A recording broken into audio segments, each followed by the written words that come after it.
compliance with the Open Public Meetings Act of the State of New Jersey, adequate notice of this meeting of the Atlantic County Board of Chosen Freeholders was provided in the following manner. Published in the Press of Atlantic City and mailed to the Current, the Daily Journal, the Hamilton Gazette, the Hamilton News, and has been posted on the bulletin boards in the county office building in Atlantic City, the Stillwater building in Northfield, and the county clerk's office in Minch Landing. If we could please all rise for, first we're going to start with a moment of silence and reflection. Please keep in your thoughts a couple of our former county employees, County Treasurer William Tate and Michael Hayes, who recently passed, as well as Buena Vista Township Mayor Chuck Chirillo, who also recently passed. We'll take a minute of reflection.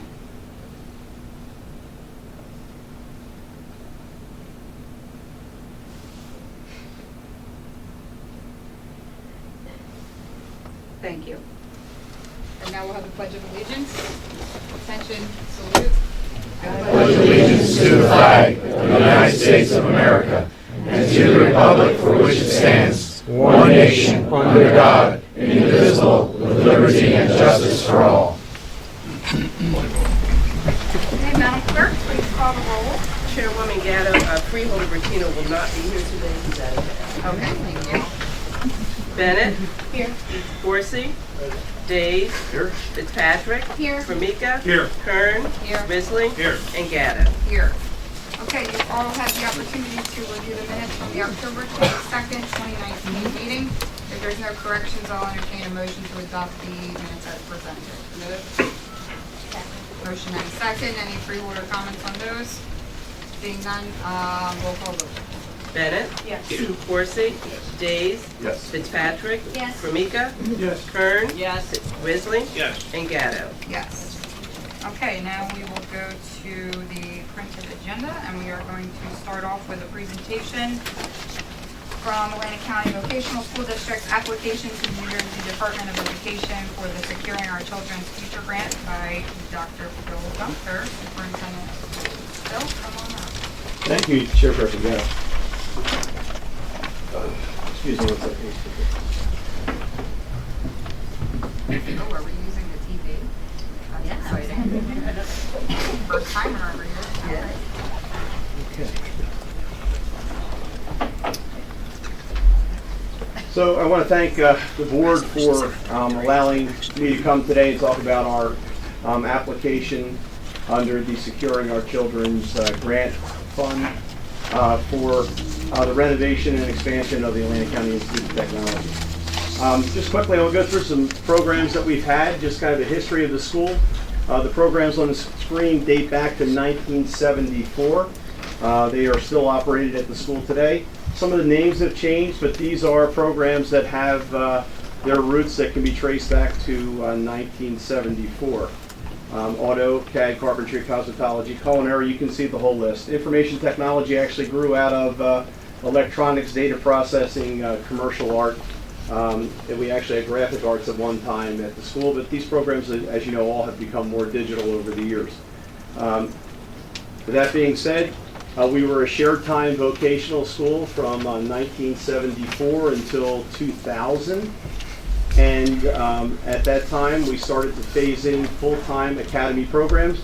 The academy movement is something that happened nationwide, that we recognized at the time that the shared time model wasn't working well for the students of Atlantic County. They spent a lot of time on the bus going back and forth between schools. And we started phasing in, we started with culinary arts and hospitality, and then we phased the others in over several years. 2003, we actually changed the name of the school. 2008 to 2012, we phased out our shared time academies and went with all full-time programs. As you know, between 2008 and 2012, we did a major addition and renovation to ACIT. It was substantially completed in 2012, and we once again were able to bring all of our students from all over Atlantic County to one building and have both their academic as well as their career and technical or vocational programs were all offered at the one site. We added Air Force Junior ROTC. This had been a program we applied for many years earlier, and the Air Force actually approved the program in 2013. Performing arts was added in 2013 because we had a performing arts center, but we also had technical theater before that as a shared time program. And in 2015, we added the Aviation Studies Academy through a grant with New Jersey Department of Education and a partnership with Atlantic Cape Community College. So that's how we got to where we are right now. All of our programs are New Jersey Department of Education approved CTE programs. They go through an approval process with the Department of Education. They're all 4-year programs, so our students are in class 86 to 90 minutes a day for 4 years in each of their programs. So if they're a culinary student, they're going to have 4 years of culinary, 5 days a week, 90 minutes a day. They get over 1,000 hours of instruction or 40 credits. Typically for a student to graduate from high school in New Jersey, it's 120 credits. Our students leave usually with 160 credits at graduation. Actually, auto and cosmetology require more hours because of the certifications that are involved in those programs are actually doubling up in their senior year and coming out with over 1,200 hours of instruction. We have an admissions process that our admissions coordinator visits every middle school in the 8th grade classes in Atlantic County. That is actually facilitated through New Jersey state law, and it is an equity issue that every student in the county learns about the opportunities that are available at their vocational school because it is funded by Atlantic County taxpayers. The 8th grade students and their parents attend an open house in October. We put our online application, we make it active in late October, and then we take applications, the bulk of them we receive between October and January.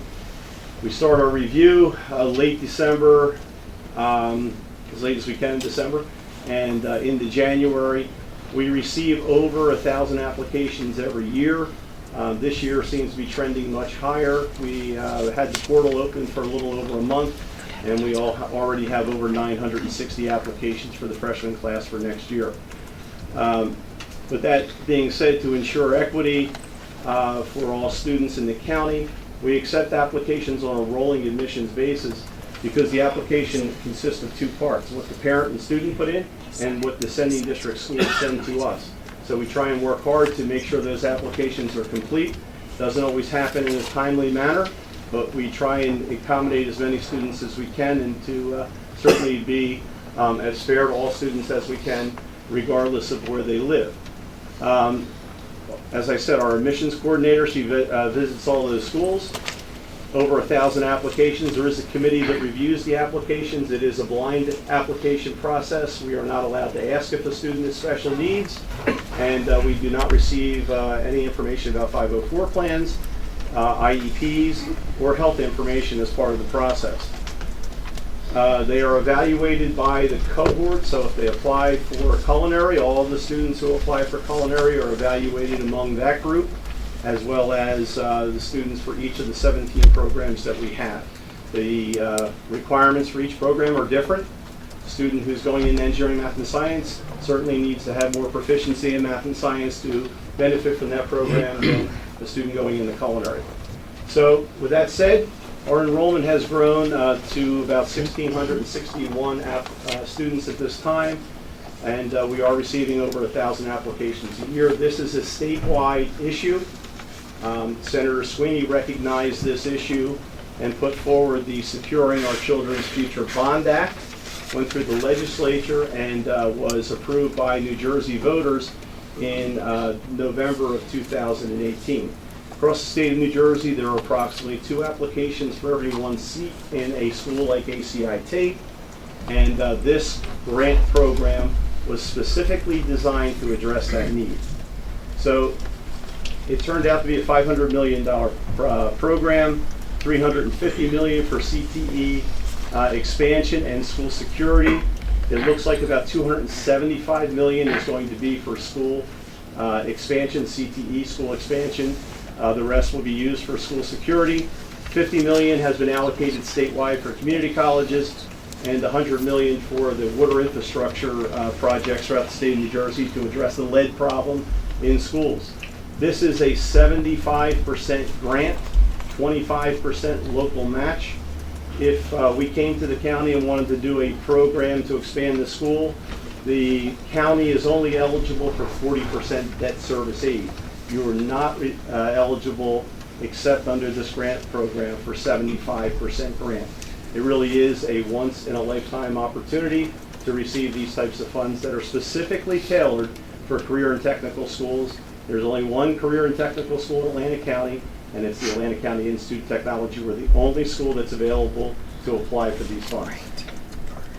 Eligible projects, new construction, facility expansion and renovation, CTE shops, academic classrooms, some of the support areas that would be needed, which would include gymnasiums or cafeterias and things of that nature. As you get more students, you need to have these support services to accommodate them as well.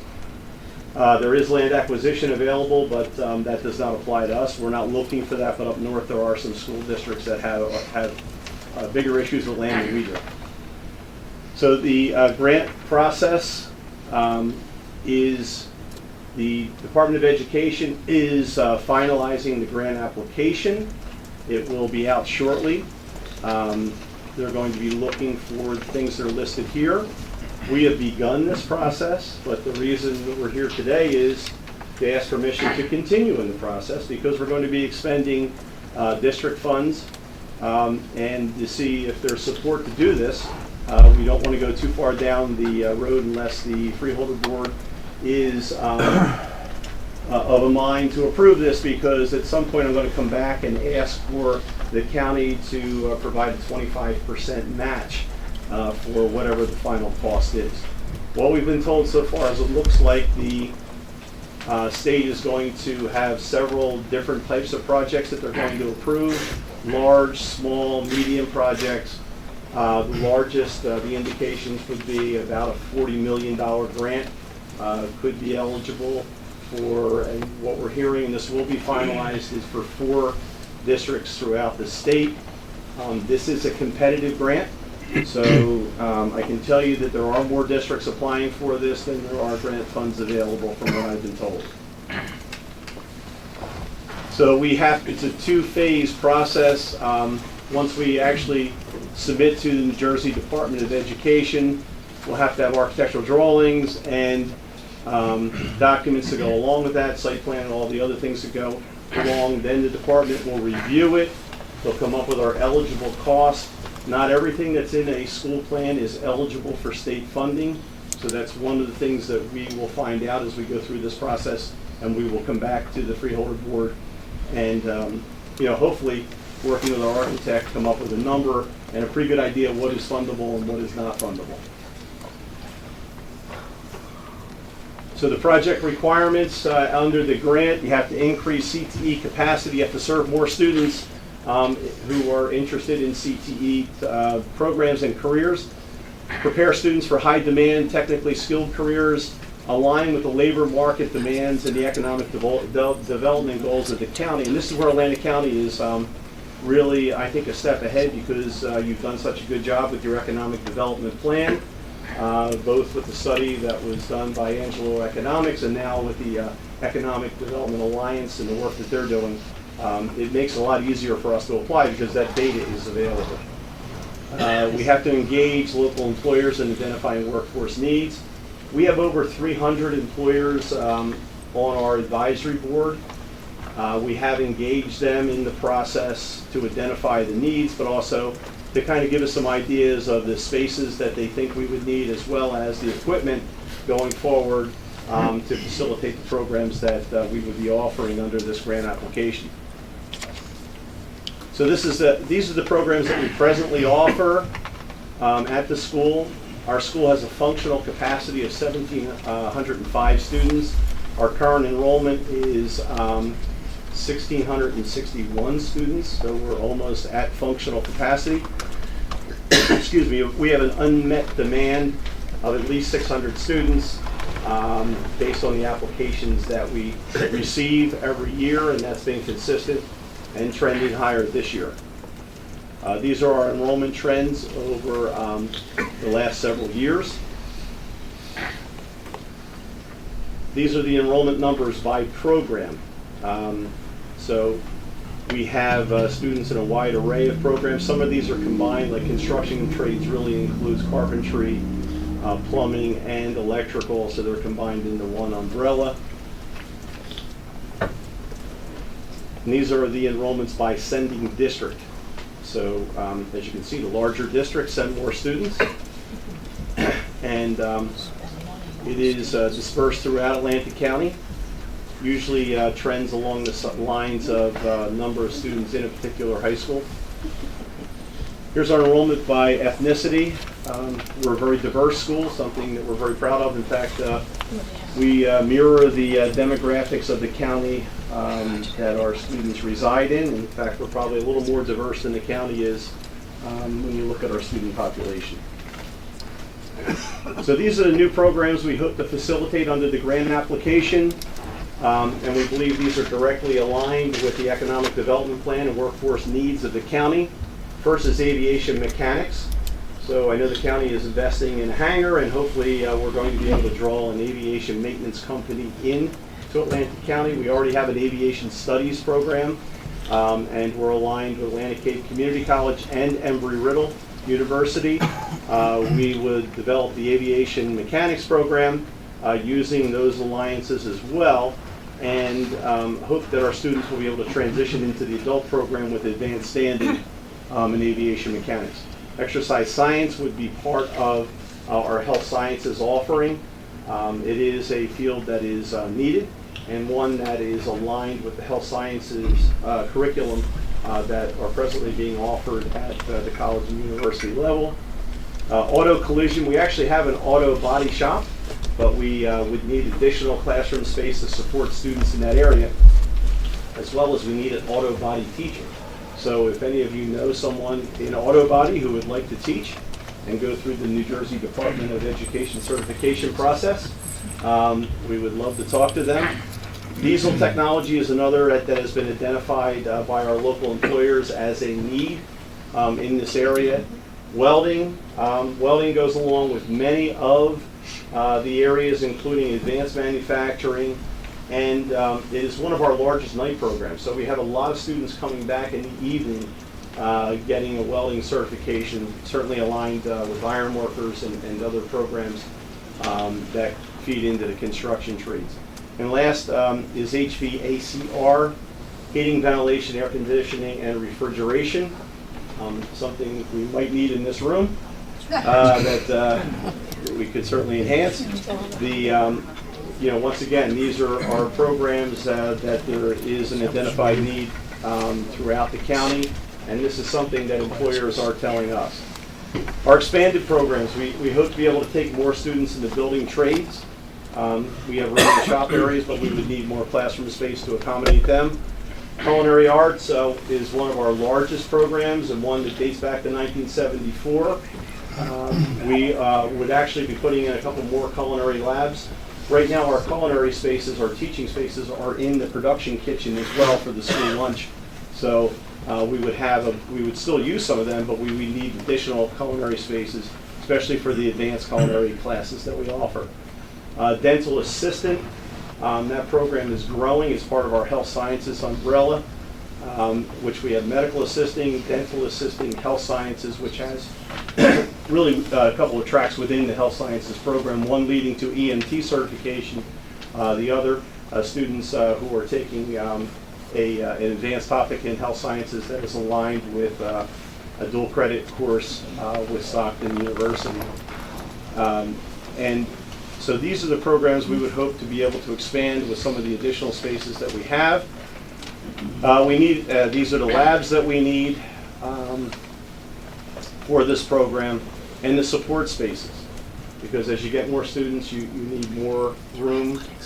We actually don't have enough room right now, especially for phys ed and some of the other courses that we're offering with one gym. So The plan that we have been working on in its initial stages is really the building of a building between the two buildings that we have right now. So we have some challenges on that site. One is we have a huge elevation shift. Believe it or not, it's a hilly part of Atlantic County. So we have an elevation shift there that we had to deal with the first edition, but we have to deal with this one as well. We would hope to connect the two buildings that we have. Right now we're spending about $100,000 a year to bus students back and forth between buildings all day long, 180 days a year. So we would need to, that would solve that problem by linking the two buildings so students could actually walk between with the new construction.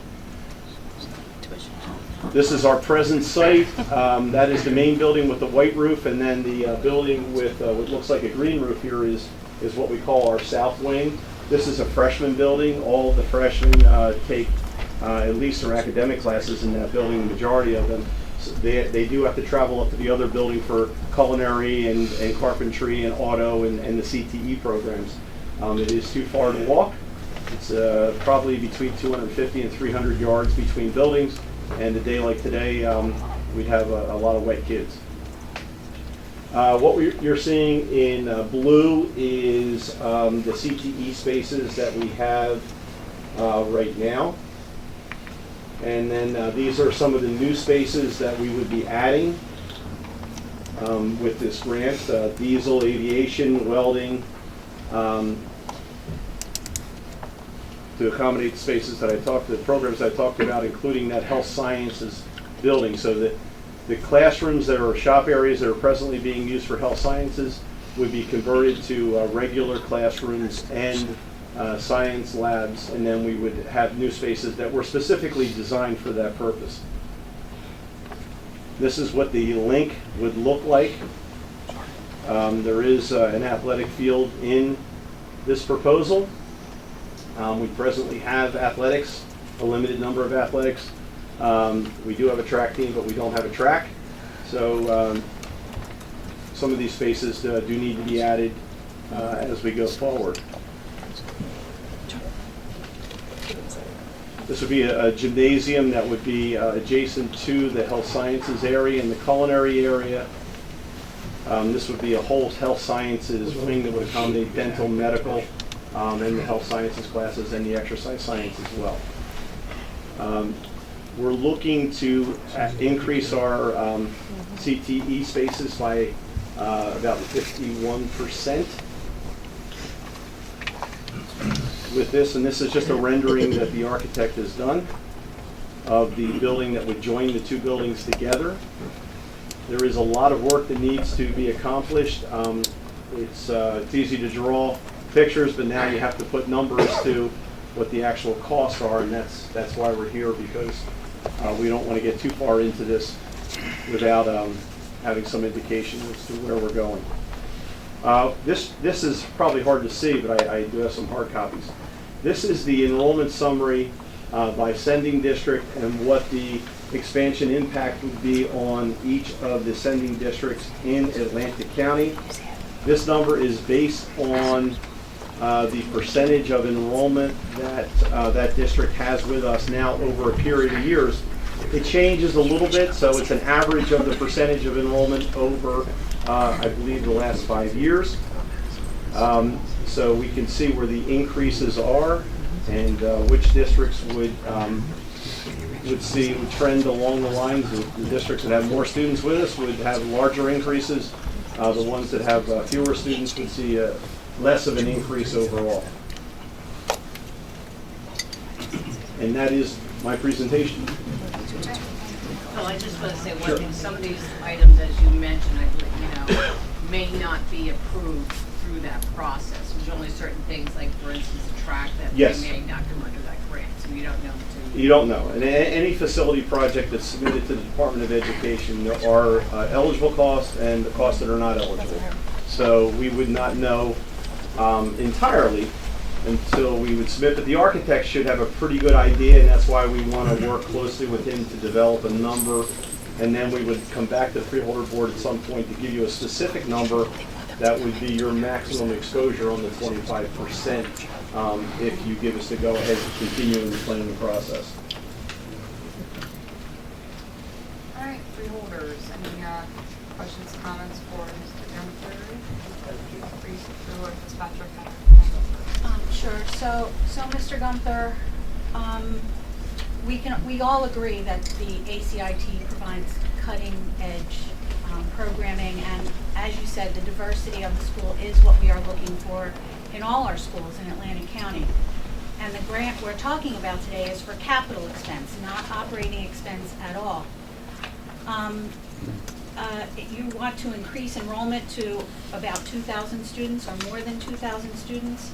And you talked about the referendum that was approved by the voters of New Jersey, but that was not approved by the taxpayers in Atlantic County. It failed here.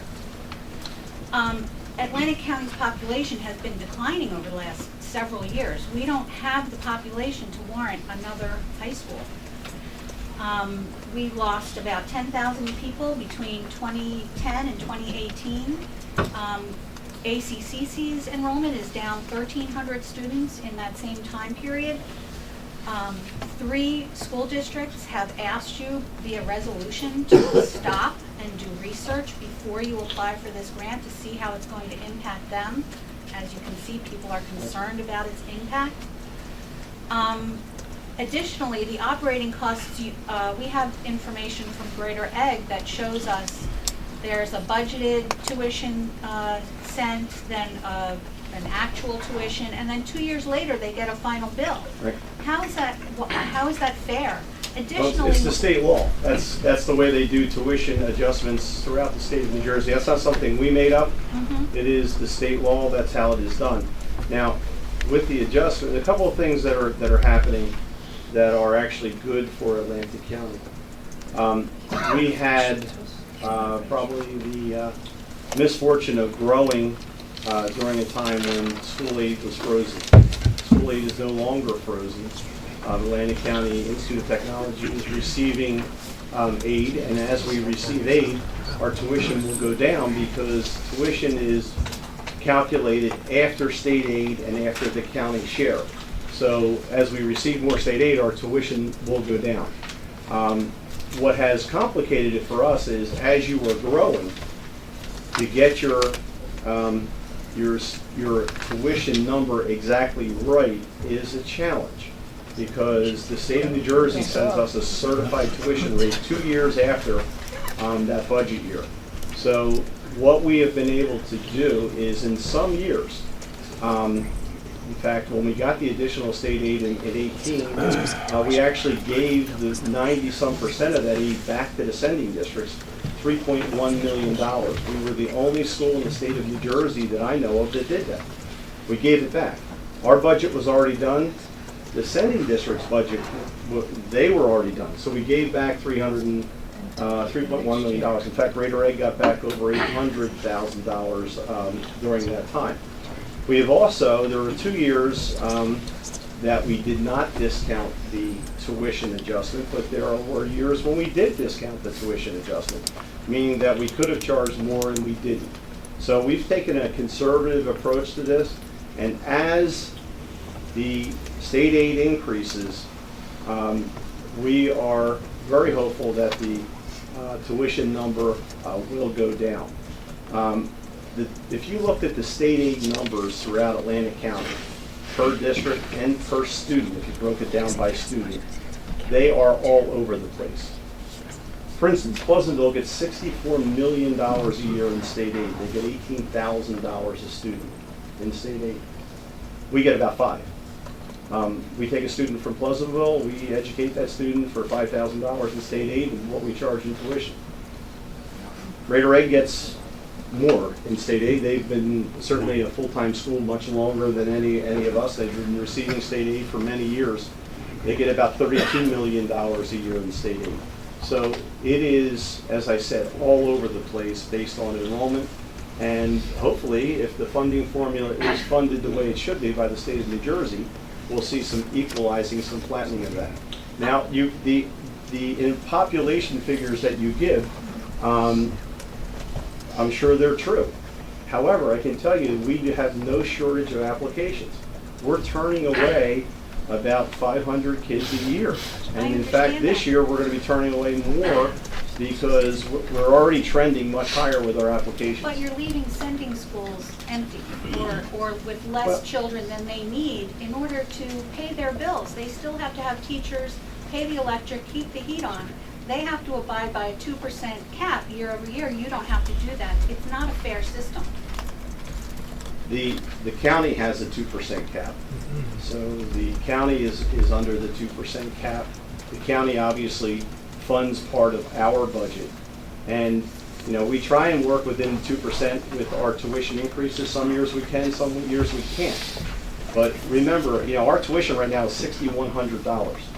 I would just ask that you listen to the school districts who have contacted you and do the research. Well, we have done, you know, the Well, how numbers. it's going to impact them, I can't really see. I think that Greater Egg is going to have an increase in sending of 124 students. Yes. So that's going to be like 600 or more students coming Yes. out of their population into your population.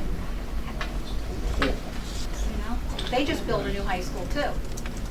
Well, I mean, Greater Egg has its own long-range facility planning challenges. Okay. It is actually much larger in terms of scope than the number of students that are sent to ACIT. In fact, we could send all the students back to Greater Egg, and they would still have about 1,600 empty seats in their schools. So, you know, once again, this is a process where we're looking to provide fair and equitable access to the county vocational school for all students from throughout Atlantic County. It's not about one school district. It's about every kid in Atlantic County having a choice and having an option if they want a career in technical education. And as I've demonstrated, our programs are different. Our school is different. And there are many great choices in Atlantic County. Many great choices. I agree that ACIT provides great programming, but the other side of that equation is the funding process, and it just doesn't seem there. It seems to need work and research. Thanks, Freeholder person. First of all, let me say, Mr. Gunther, thank you for that presentation. As you know, I have raised some concerns regarding sending districts and their concerns with students going to ACIT. And as you know, that had come before this board of chosen freeholders with concerns and what negative impact it had on its districts. And if you recall, we were in Northfield, and I asked that the Board of Freeholders Committee would get together and meet with the superintendents of schools to come up with some solutions and resolutions to figure out a way that we could slow down the amount of students leaving the school districts. And we met here, and I'll be perfectly honest with you, and I said to our chair of the committee, I'm very disappointed that the school districts did not step to the plate, talk and round and about, but a lot of them did not come with recommendations and suggestions.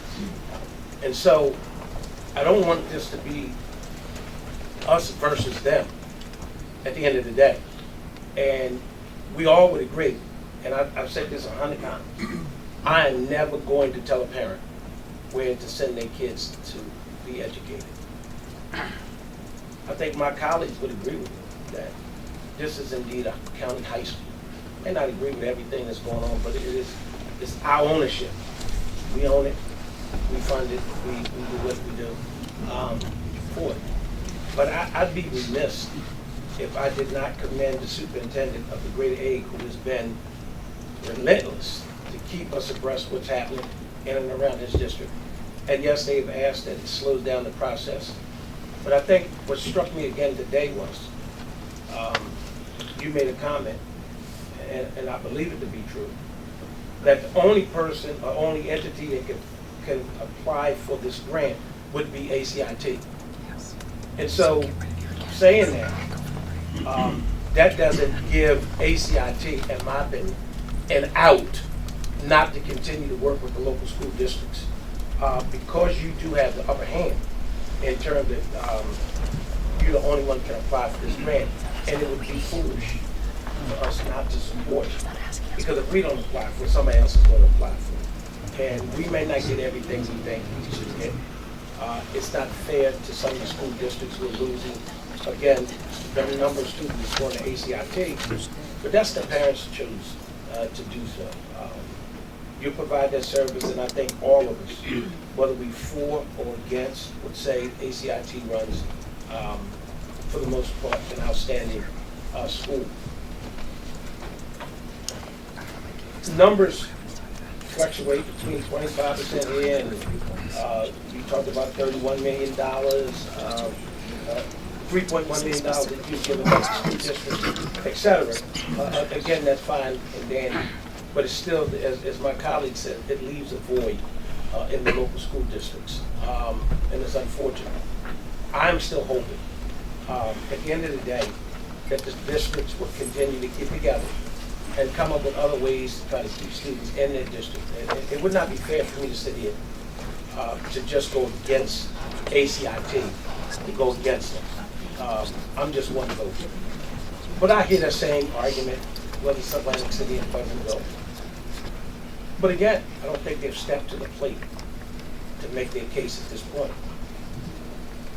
But never have I heard, maybe my colleagues heard different, Grady A, Carper, anybody else said not to do it. They just asked to slow down the process. But if you're the only one that can apply for it, where do we go? Again, if we don't do it, somebody else is going to get that money. And if we have the opportunity to continue to bring programs and more advanced our students, I guess we have to take advantage of it. Am I happy with the whole process? Absolutely not. But I will not be hypocrite and vote against it just because I don't think I agree with everything that's been said and done with ACIT. But I will say this to any superintendent in this building. If you fail to get back to us as a freeholder board, whatever your recommendations and suggestions were, shame on you. We'll give you plenty of time. And again, we met with how many? 5, 6, maybe 8 superintendents, if not more. Right? And I'm still waiting. And so I've heard some say on the side, we don't want to be bothered, we're going to leave it alone. And I'm not going to blast them. They chose not to do it. But moving forward, I think it's a great opportunity to move forward ACIT. It will create jobs. It will bring more enrollment, of course. It's just my hope that Gunther and company and others will sit down again at the table to see what services that can be provided for other school districts. Let's not be the greedy pig at the table and try to take it all. And Freeholder, I will tell you that we are not the right school for every student. You have to want to be involved in a program that is intense. It's 4 years long, and you're going to work a little harder in that fashion. And as I've said before, the other school districts in this county have exceptional programs. They have, you have districts with 25, 30 AP classes. We have 12. There are differences between the districts and parents. Parents come to open houses. We probably had 3,000 people over 2 nights from Atlantic County. Parents and students come to an open house. They didn't just come to ours. They went to other districts as well. You have an educated group of parents now who are shopping for the best fit for their kid. It may be a great fit in their local district. It may be a great fit in ACIT. It may be a private or parochial school, but they are out there looking to see what works best for their child. Madam Chair, I actually have 2 questions and I'm done. Okay. Mr. Gunther, will you please explain to me, I saw it, but it went so quick. What is your capacity right now? Our capacity right now is about 1,700 students. We're at 1,661. And you were indicating that you may have a large freshman class this year. Well, we have over 1,000 applicants. We've had 1,000 applicants every year for the last, 10 years, 5 years at least. But this year we're trending even higher. We only opened the portal about a month ago, a little over a month ago, and we had 960 some applications already. Maybe let me rephrase my question. How many freshmen can you accept at one time? We can take we've been typically taking about 450 freshmen. Now, that's what our yield is. We usually take about 500. 50 or 60 kids decide they apply to multiple schools, they're going to go somewhere else. But we typically take about half of the kids who apply. And then my last question is that I noticed that on the screen, and you talked about large districts, and I couldn't help with the fact that knowing that Atlantic City and Pleasantville, the district in which I represent, is a very large number of those students either going to ACIT or either applying to ACIT. So it is definitely a need. What I will say in closing is, as I said a couple months back, I would hope that their students coming, whether it's Pleasantville, Atlantic City, any other school district, are trying to get away from that environment, that they're not turned away because of the absence and behavior, etc. They are looking for a way out. Well, I think the numbers reflect that they're not. But again, Yeah. numbers don't lie, people do. Right. And so what happens is, I know for a fact that there are people who cry like hell to get out of Atlantic City or Pleasantville because they don't want to be in that environment, but they're being turned away for whatever reason. And it's not fair. Well, Some hopefully kids we don't can want to accommodate go. more of them. Excuse me? So hopefully we can accommodate more. I understand, going forward, again, and I've said this before, I just hope there's some kid out there, some boy, some girl, who doesn't want to go to Atlantic City High and doesn't want to go to Pleasantville because they've probably been bullied all their life and they're looking for an opportunity and a way out. We probably provide that to them. But I just hope that they are not caught up in, as I look at it, whether it's your absentee, your behavior rate, there's a problem. They have a behavior rate, there's something going on. And you're not the psychiatrist, and I get that. But if a parent comes and they're pleading, it's for a reason. And so I would hope that you keep it open. We do. We have an appeal process. Discipline is one of the factors we look at, but I can tell you it's not a cut and dry situation. In fact, Mr. Hvac is here, who is our principal. He is the person who leads up the admissions committee, and they work very hard to look behind the statistics and make phone calls to find out, or look at what the incident description was as opposed to just the incident. So they do work hard to look behind what is showing on a student's transcript. Well, the balance of my time I'll reserve, but you do have two qualified and capable people, your principal and your vice principal. So when I talk about Atlantic City, they get it. They came out of the Atlantic City public school system, so I know they get it. And so I would hope that you continue to keep it open. I did as well. I mean, you may have been a student there when. Before my, we could leave that one alone. I reserve the balance of my time. Any other freeholder comments or questions on the presentation? Okay. Oh, freeholder Bennett. So, thank you, Madam Chair. Mr. Gunther, thank you for the presentation. I think my one comment is, I never want to see a kid negatively impacted by voting against, expanding a school where it could provide more programs. But at the same time, we do have sending districts that are going to be negatively impacted. Is there a way that we can formulate some type of strategic plan with the superintendents of the sending districts to mitigate the negative impact of this? So some of them have already started programs that are similar to some of the programs that we offer. So that, that they have students who want an experience in their own school, they can certainly stay to do that.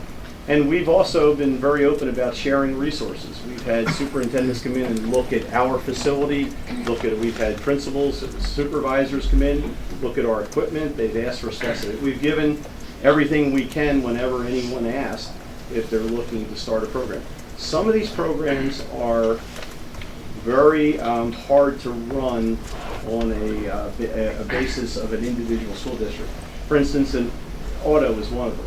The equipment alone and the training that the people have to go through to have the certifications to teach in that program, it's extensive. It's really hard to find qualified instructors and to have the equipment to run that type of program. Every one of our teachers in all of our CTE programs has worked in industry. So in our health sciences program, we have a chiropractor, we have a doctor of physical therapy, we have several nurses who teach in that program. They have clinical degrees. It's a different program. We have an EMT program. It's taught by an EMT. So there are ways to do it, and we would certainly lend support to anyone who needed help setting up a program. But it's not an easy program to run. It takes a lot of focus, and there have been some changes to the federal law with the new round of Perkins that are going to make it even harder for some districts to achieve the funding the way they have in the past, because there are more requirements with Perkins funding and federal funding we get for equipment. So for the most part, are new programs. I think my concern, or rather my hope would be, is that we could work collectively together for all the kids of Atlantic County to try to make a plan that fits everyone, so that there is not a school district that is negatively impacted. So that would be my hope going forward. Thank you for your reviews. Thank you, Dr. Johnson, for the presentation today. I mean, there's been a lot of focus recently on vocational training, and the programs that are going to be added with this, I think are important because they mesh with their workforce development needs. Having said that,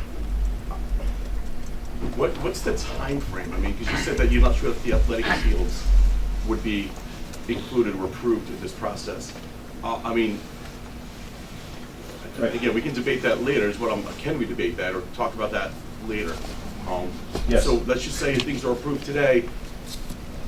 What needs to be done after this? So you're actually, if the Freeholder Board votes to approve this, what you're giving permission for us to do is to continue in the process. I'm going to have to come back to the Freeholder Board again once I have a definite number of what the cost might be.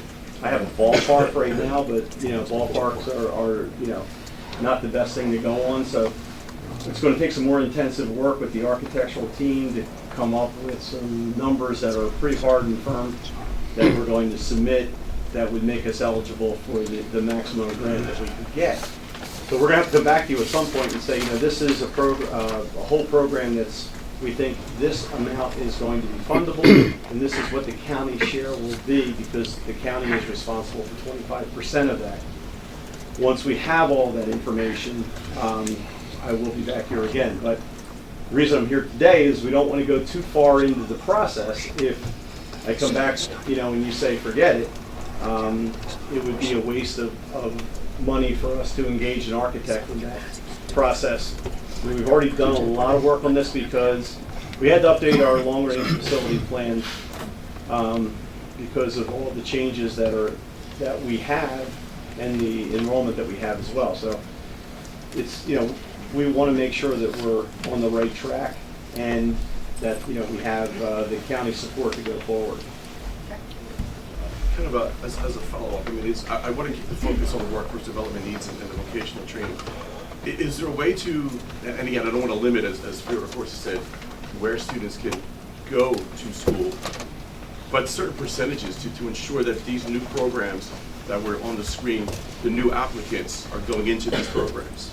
Is there a way to work that? Yeah, actually, it will work that way.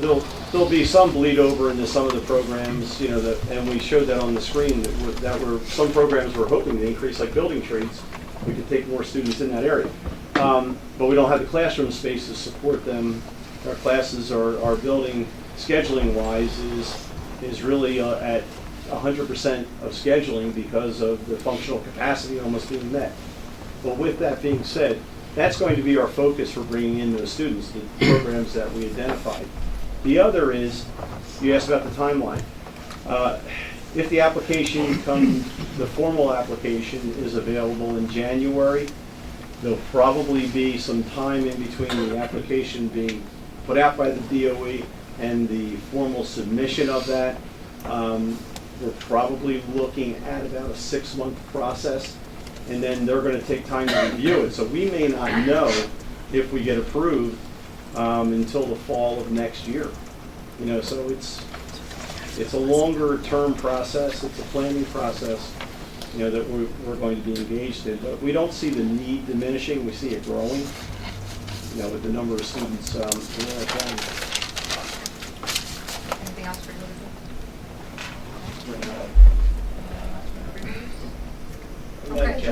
deserves that Oh, time. man, But if okay. they don't want to talk, I'm taking their time. No, I'm joking. If I may, to Dr. How many actually employees at the school? How many employees do you have at least? Overall, we probably, this is off the top of my head, I have every number in my head but that one. Probably between 175 and 200, something like that. And Bill, with that, last question. We actually have more at special services, believe it or not, because of the bus drivers and all the one-to-one type of situation, special services. So just my final question, the way in which I understand this, so this resolution would garner the support to continue the application, and should you be approved, it's 75% that would be funded, and the 25% we would be responsible for, but we don't know how much the 25% would be. So what we would need to do is we're going to come back here before we submit the formal application, because part of the application is going to be a resolution from the freeholder saying, this is what the number is, and we are committing to the 25% if the grant is successful. Now, if the grant isn't successful, then we would be looking at another way possibly to do this, or we'd figure it out. Okay, I'm going to go ahead and close out the presentation portion of that. Will you allow comments from the public on a 45-minute presentation? I will. So what's going to happen is we're going to go through our agenda. This is a resolution on our agenda, so when we get to that resolution, that's when we open it up to the public. You spent 45 minutes on a presentation that many might want to comment on before the end of the meeting when the resolution is present. I think it might be appropriate for you to reconsider that time allocation. Okay. Does the board, is anybody okay with moving the resolution up? Okay. So, Roger, we don't need a formal motion to move it up, right? We can just address it now? Okay. All right, so we're going to start with Resolution 733. Resolution supporting Atlantic County Vocational School District's application to the New Jersey Department of Education for the Securing Our Children's Future grant. Second. Okay, we have a motion and a second. We've heard freeholder comments. Is there anything else, freeholders? Okay, hearing none, we will now open it up to the public. So Superintendent Keenan, I'm going to ask, would it be fair to say you're going to represent several voices here in the room? I'd like to represent my own voice as a Galloway citizen, and I am also here on behalf of Greater Egg Harbor Regional High School. Okay, so let me just, because there is a crowd. Several, that's two. Several, okay. That's all right. Let me just kind of put this out there now that since we will have probably several people who want to comment, if we could, keep your comments to not restating the same thing over and over again. If you want to simply say, I echo the sentiments of somebody, that's fine, but let's not say the same thing over and over again, if we could keep that in mind. So, Okay, Superintendent I've Keenan? attended several meetings, and I have not heard that statement before. I think anyone that would like to speak should be able to speak. Just the crowd size? Well, sometimes it's nice to hear things several times. Okay. I want to thank you for considering moving that resolution forward, because it was a very lengthy presentation and a good one at that. Earlier this year in August, the Greater Egg Harbor Regional High School District passed a resolution that, as mentioned before, simply said, can we stop, can we slow down, can we have a dialogue, can we look at the impact of our vocational school on the rest of the county and the rest of the county high schools. Since then, Pleasantville and Egg Harbor Township has passed a resolution as well. I want to thank and commend the freeholders for recognizing that resolution and for kicking that topic to the Education Committee of the Freeholders. To my knowledge, there's been 2 meetings since, both in early October. I think it is important that we have a little time to pass. We were surprised at this resolution today. I don't believe it is necessary. I don't think it's part of the requirement of the application to have 2 resolutions, one to say apply and one to say here's the 25%. So I'm concerned that this is premature with not even having a ballpark of a number to consider before a tax is placed on county residents. So that's a concern that I worry about in several capacities, but I feel that you should reconsider that. There's been no guidance from the state regarding this. You've heard several times in the presentation, we're waiting, we don't know, and things are open-ended. So again, the resolution passed in August about slowing down, I think is a fair resolution to ask. There's been no dialogue. There's been presentations. A presentation is static, it's one-dimensional. Freeholder Corsi, I hope you reconsider passing shame on me as a superintendent and as a school district and my colleagues for not coming back to you with solutions. You had one committee meeting where you invited the superintendents. Every high school district was represented, save Atlantic City. Each person you gave an opportunity to speak as a superintendent, and each talked about repetitive programs and a few things. And Dr. Gunther had a chance to close. There's been that was not a dialogue. You asked for statements. Dr. Gunther got a chance to close. Tonight, you had a presentation. You engaged in several questions. And I hope you'll allow the public to engage as well on the several questions. I am surprised knowing and getting to know the Freeholder Board that there were not more questions asked tonight. I do not know where the rush came for this resolution. It was not discussed in any committee to my knowledge prior to Saturday. We met with the Executive Levinson, Chief County Executive Levinson on the 26th, and he assured us there would be no action taken. When I say us, that means members of our board. So again, I just stand before you and I ask, can we slow down? Can we have a dialogue? And that means a two-way conversation. I ask you to consider it. Thank you. All right, Yes, I've never been good with percentages until I got a calculator. I'm sorry, can you just state your name for the record? Marge Gunther, Thank you. his mother. No. Expert witness. I don't know if you can hear me. I've never been good with percentages until I got a calculator. If I sat where you sat, I'd be very apprehensive to say, okay, I agree with this, when you don't know what 25% represents. You have no idea. Suppose you do get the architect and he does come back and you say, that's too much. You know, I don't get why you don't get the figures first before you decide that you're going to support. I'm going to support, the taxpayers in Atlantic County are going to support 25% of an unknown number. It's just, if I sat where you sat, I'd be apprehensive. Thank you. Okay, yes, sir. Thank you. My name is Bob Muller, Galloway Township, Blue Heron and Pines. We have what we call a political liaison committee. We work with many members of both the freeholders as well as all of the school boards and our state and local counterparts. A couple of questions of clarification, if I can. We've heard the 75-25. I also heard some excellent questions all the way around I'd like to echo. First, if I understand, it's not 75 or 25 of 100%. There's additional costs that are not going to be covered by whatever the grant is. That's 100% to the taxpayers. So not only are we dealing with a figure that we don't know, we're dealing with a figure of 100% plus, which is all going to fall on our shoulders, which is a large amount right now as far as a tax burden. So, I'm all for steps, and you want good economics, you want to make sure we have the right jobs and support. So that would be one question or statement. The second, redundancies. We have plagued Greater Egg Harbor. We have met with the ACIT. We've had tours of ACIT. We were asked 4 years ago by the county to try to broker a meeting to try to get them to talk and avoid redundancies. That has still not happened. That is very, very frustrating. Totally agree with the comments here.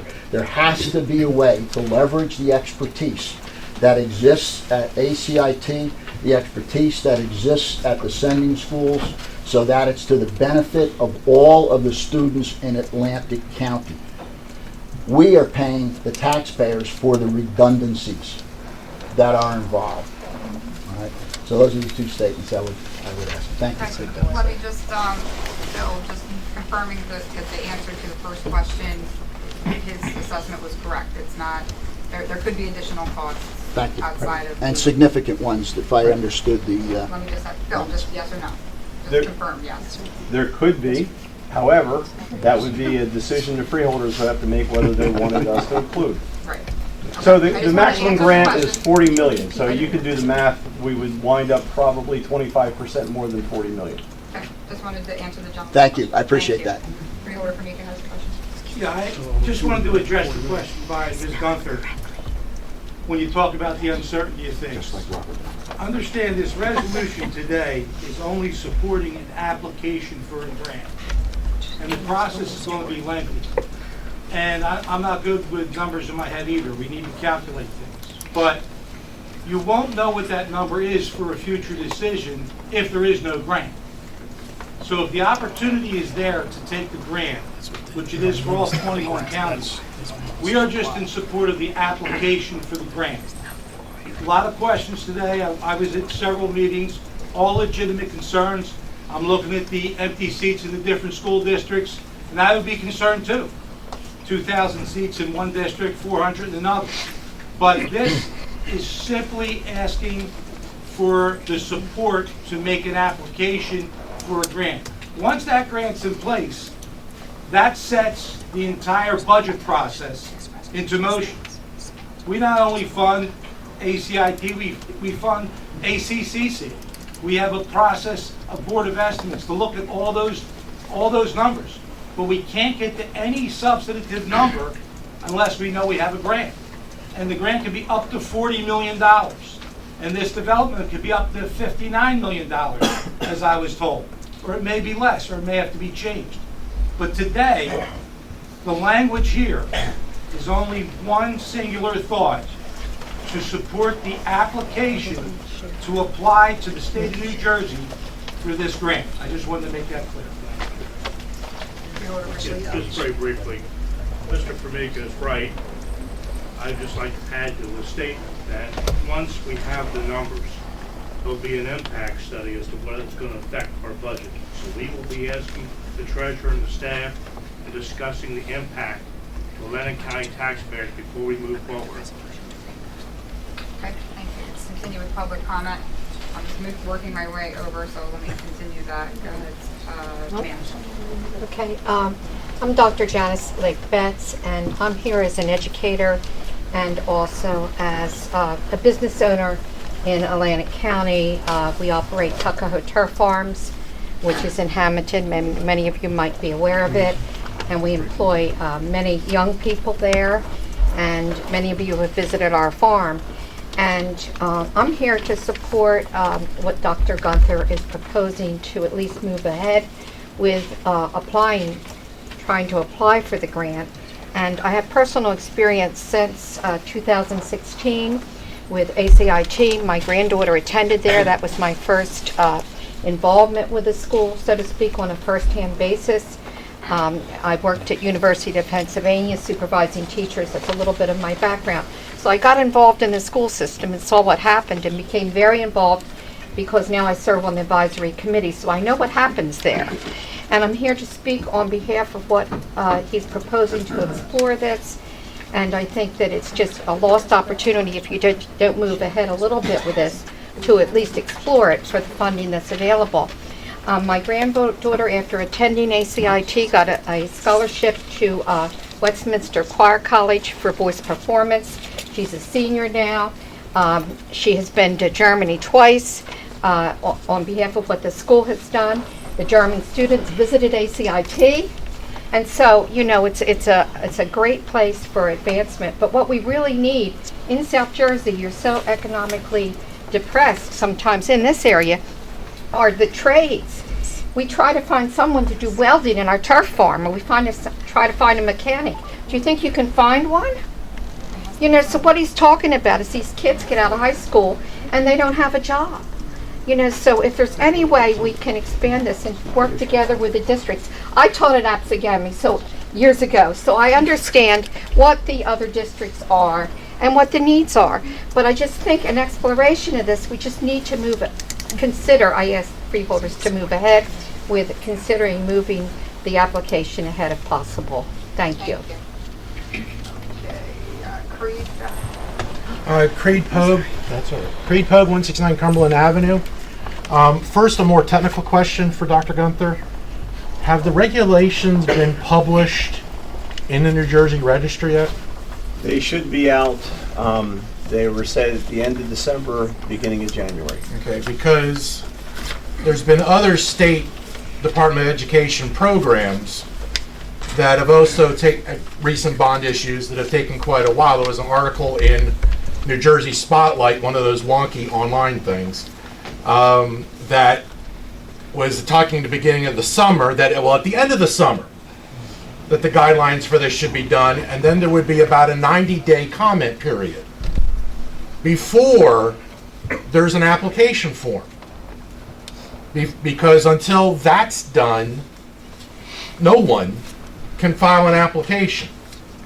It would seem as though if we're looking now at after January 1st, that would provide some time opportunity for two things.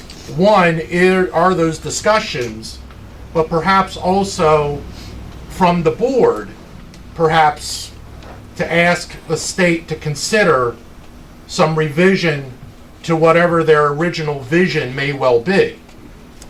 Because obviously everyone would be in favor of $30 million new dollars. If you present it that way, who's opposed to that? On the other hand, if it's, I will give you the razor, but you have to buy the blades, then you may have to consider how much the blades are going to cost. And if you're looking then at those operating expenses, as well as what Freeholder Meeting, I think, just said of the project could become a $59 million project. That's not to say that it is going to, I understand, not to say it's going to, but I don't need a calculator to take 59 minus 30 and figure out that that's $29 million. That's a hefty chunk. And we may be in a situation where a fraction of that could be spent retrofitting the buildings that are not being used as well. Therefore, we have building trade contractors who will be put to work. It would be something that we could perhaps get done much faster. The county's already led years ago with Cape May becoming part of ACCC. Well, yeah, now it's ACCC. For instance, we have Rowan having taken over Cumberland County, well, Gloucester and Cumberland County College. We all talk about shared services and how to make those things work, but today, all you're would be approving is the concept, which doesn't really seem to be worth the paper it would be written on, because you don't have an application. You don't have even a range of a final number.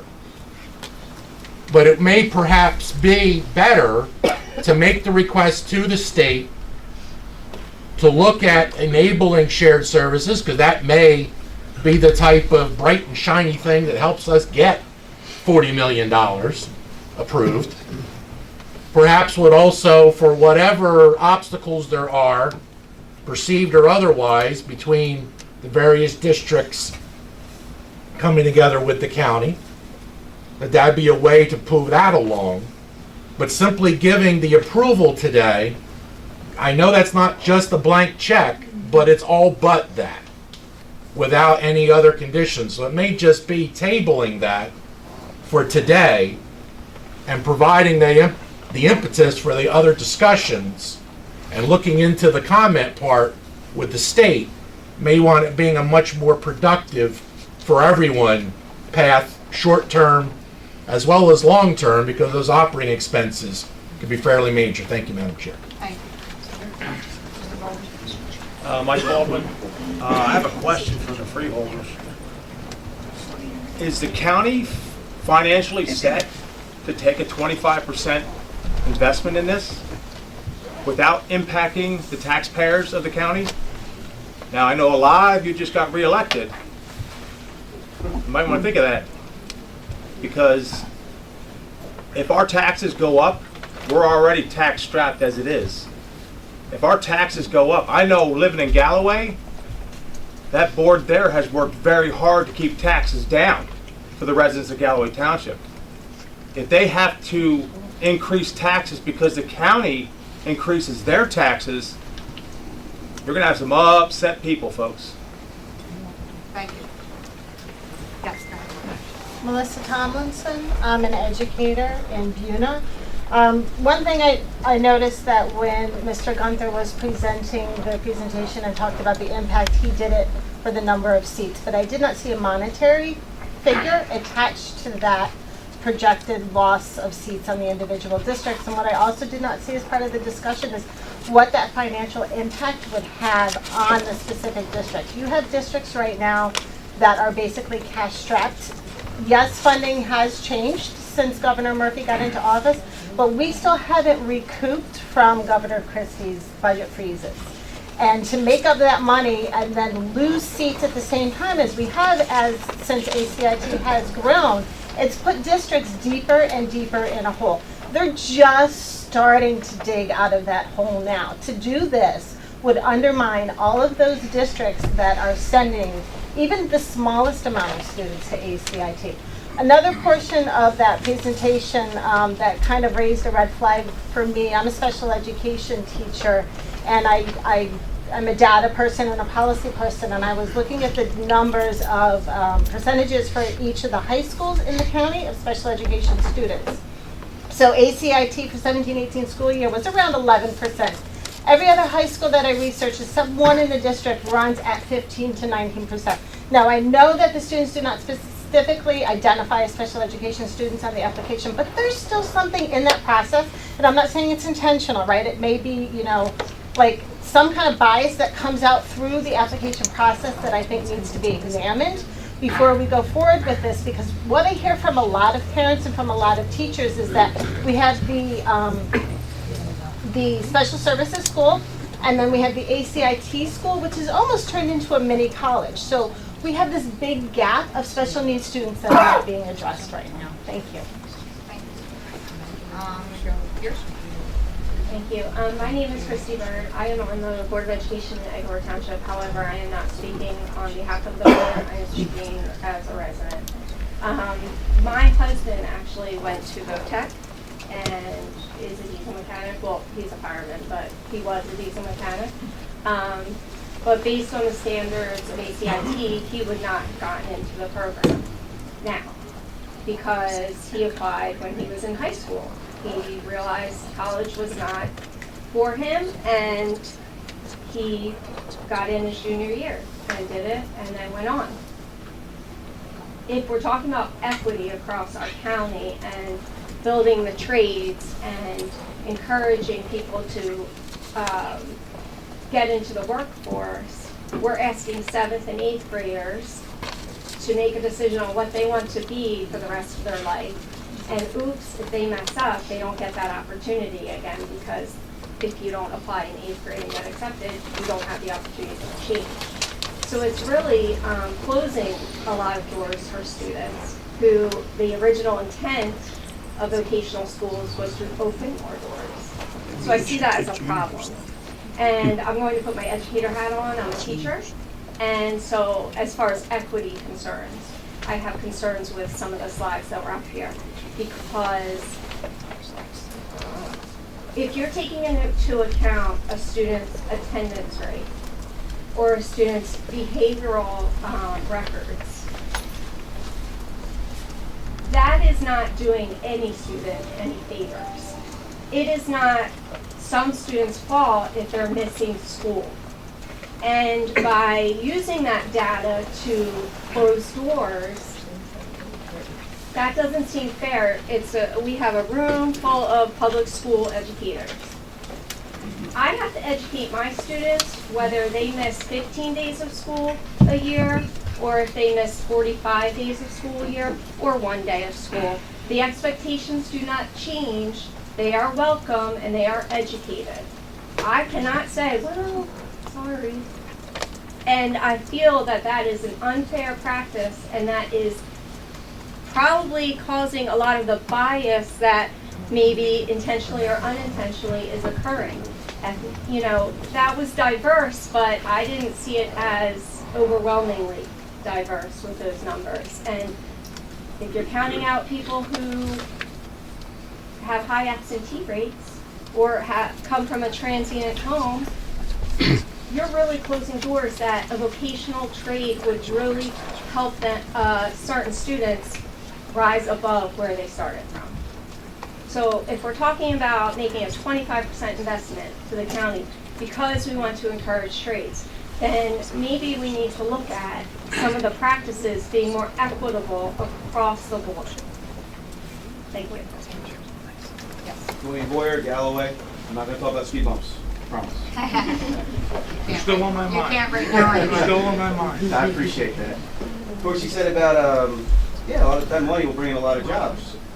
But I've been in the Greater Egg for almost 10 years, more than 10 years now, and we're bleeding out. We're freshman teams there cut a long time ago. So I asked you to look down the road.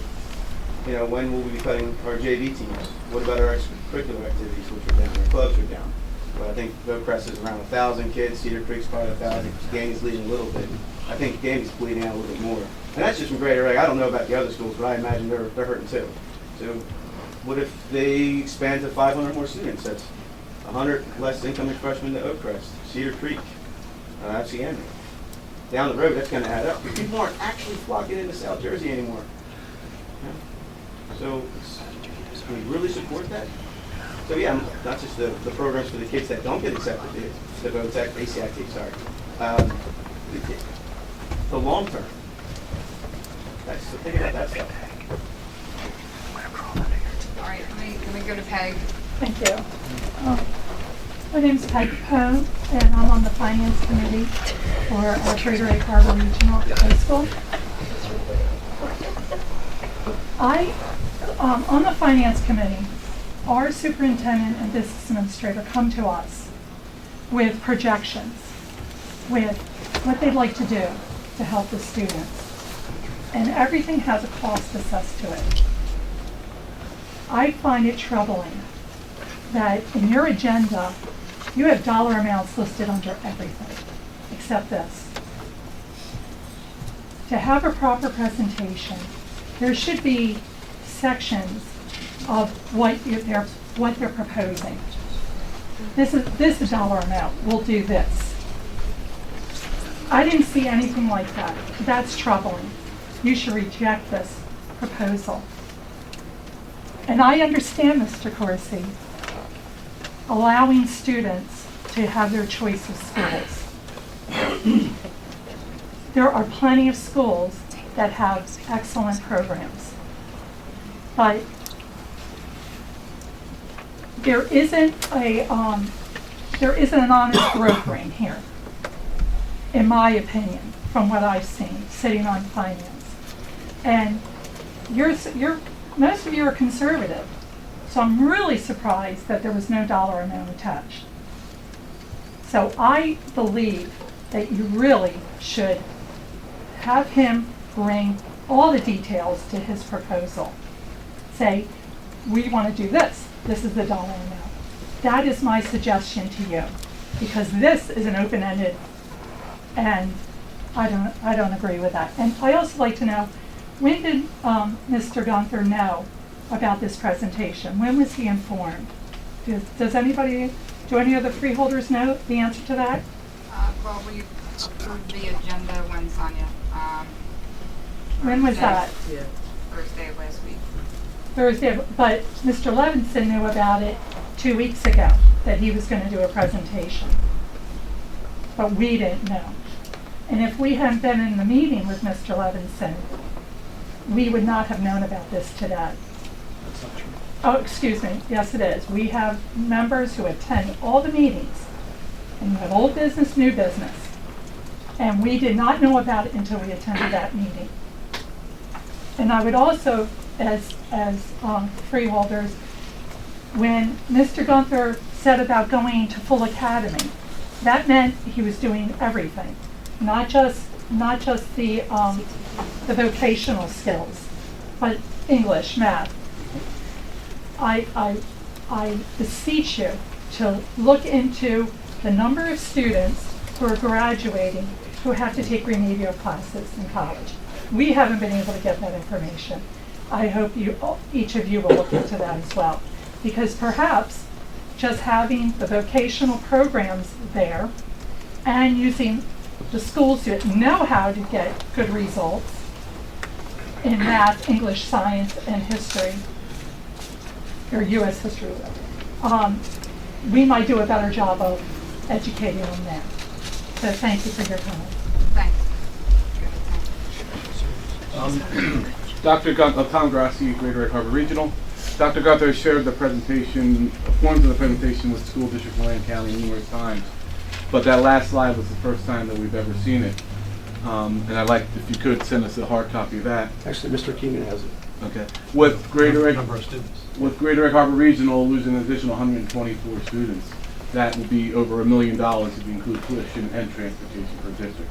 So following what Mr. Boyer said, those type of things, you know, the activities, athletics will be lost if we have another expenditure to that level. Secondly, on the cost of the project, even though, you know, you have to get further with drawings, it looks like you are pretty far with renderings and drawings, and the state funds new construction on a cost per square foot, and you have a square foot number.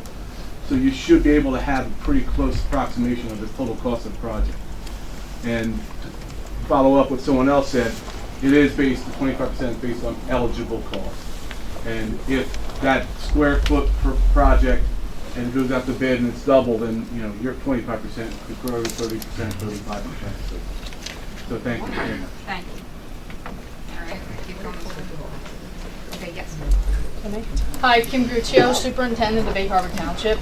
You all, I'm sure, received our resolution that our Board of Education passed. And, you know, I am supportive of what most people here said. You know, we are all in situations of declining enrollment, budget caps, facility needs and improvements that we all have to make in our districts, and program expansions, our CTE programs, along with the county taxes that are concerned with our local tax. But bottom line, it comes down to student needs.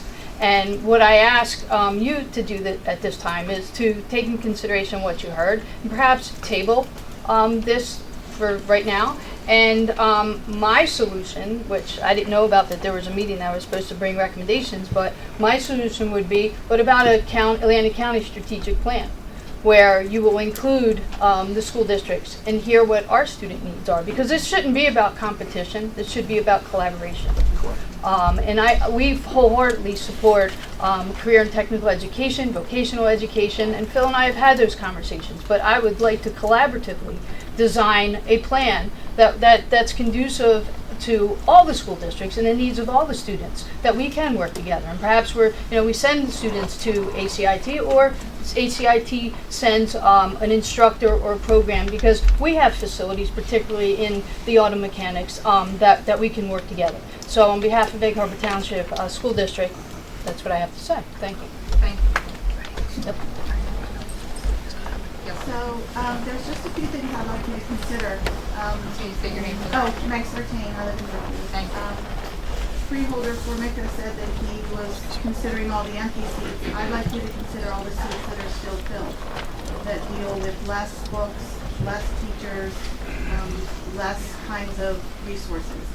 And I appreciate that Councilman Bennett said that she didn't want to negatively impact, and everybody's talking about the future that this might bring. We're already negatively impacted. And if you think that our superintendent couldn't give bells and whistles and great presentations with the idea of millions coming, you're wrong. We could all do that. So vocational education is great. Education in general is great. Thank you. Yes. Pam Schaefer. I'm a taxpayer in Hamilton Township, also an educator. And I'm going to be short. This information I haven't heard tonight. I don't know if it's out there. I just wanted to ask a question because I think it's important to consider the impact for the county. The presentation says that there's been research done and we know what the labor market is looking for. Currently, how many students graduate from ACIT and go directly into the workforce? what is the economic impact on the county, because that's what that's what my neighbors have asked me this question many times.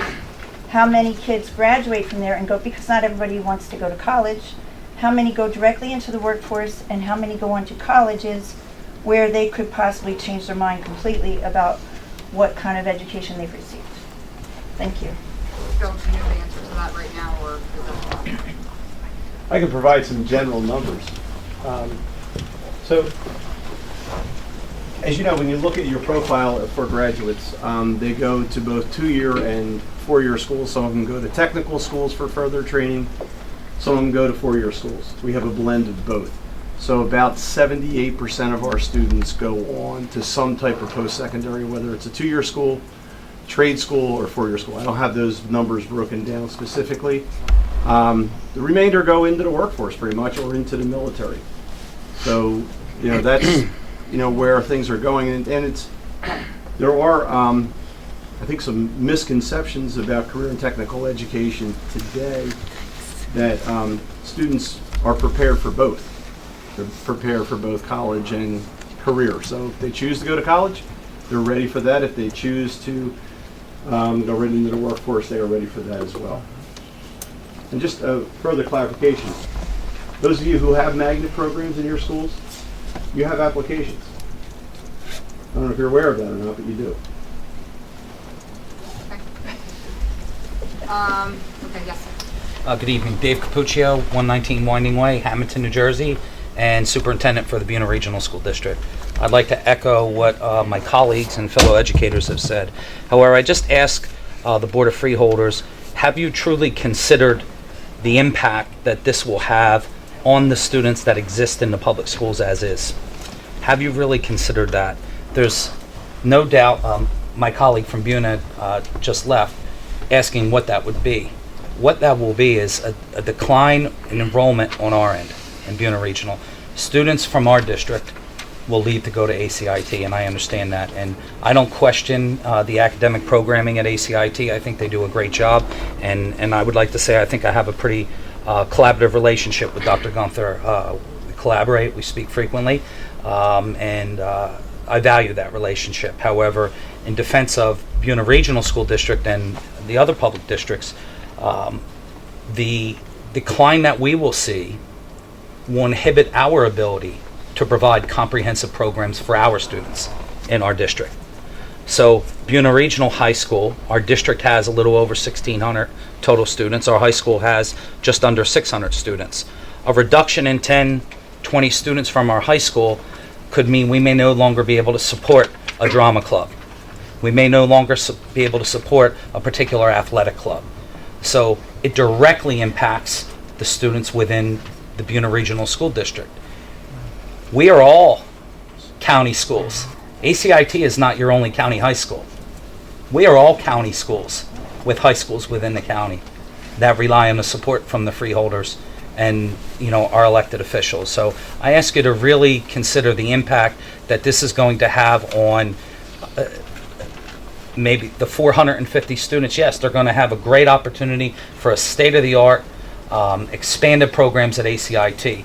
But by Dr. Gunther's own admission, not all of those students will be accepted.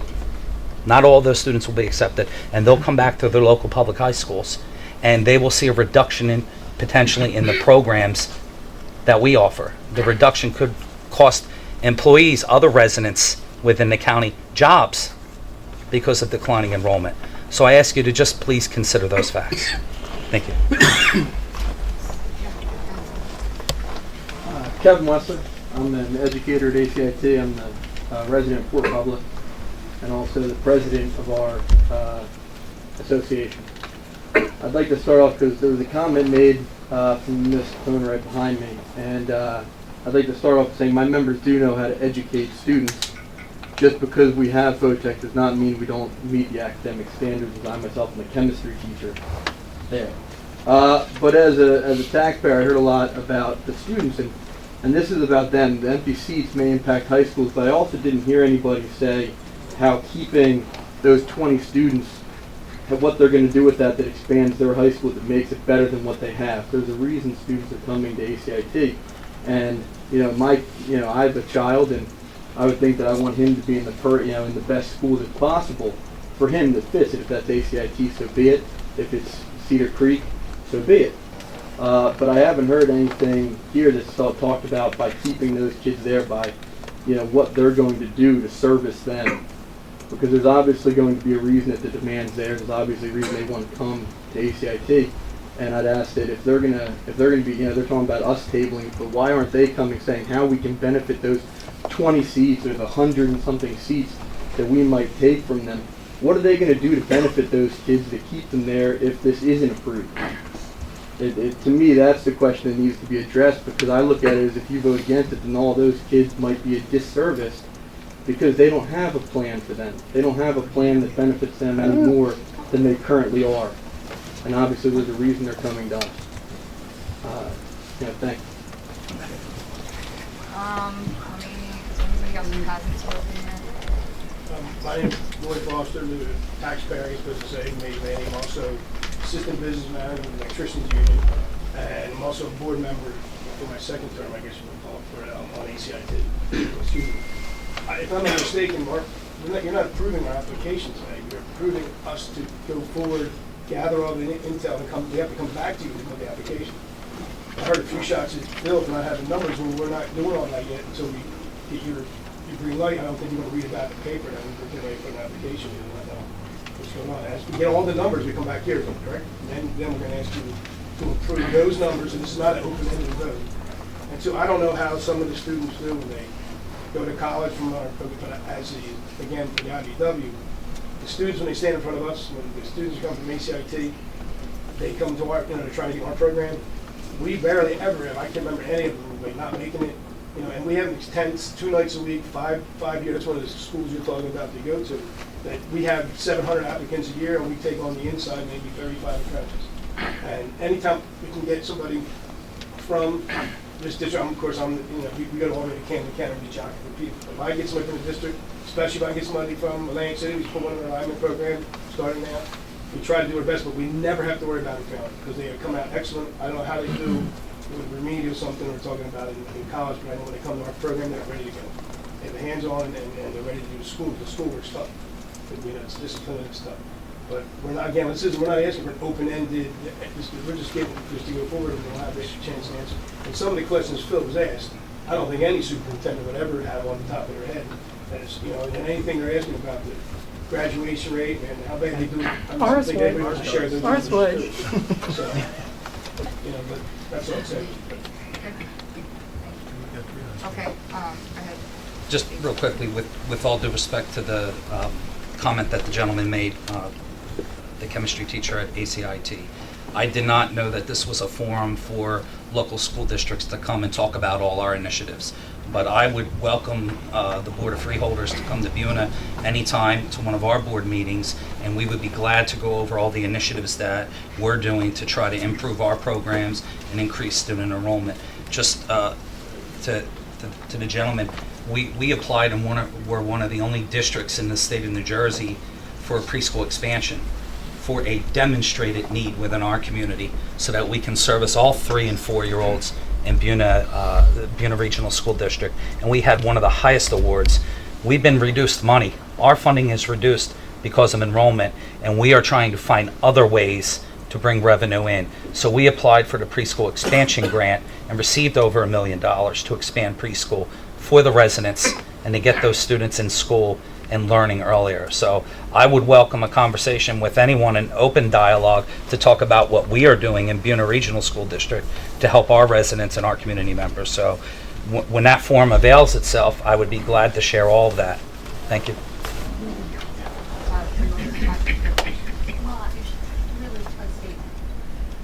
We're talking about all kinds of different things, but basically I think the situation is we don't have enough kids to fill all the high school seats in Atlantic County, especially with a school that's going to be expanding.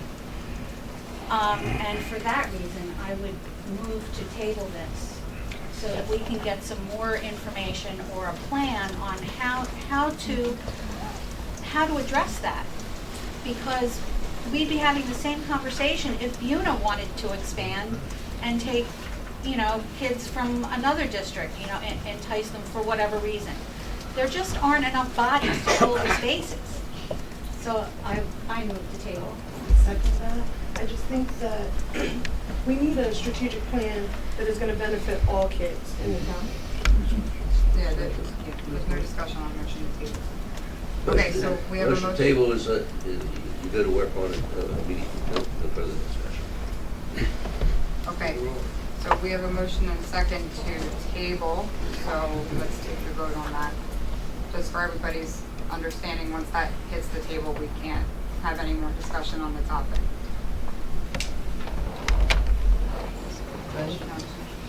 Bennett? Yes. Horsey? No. Days? No.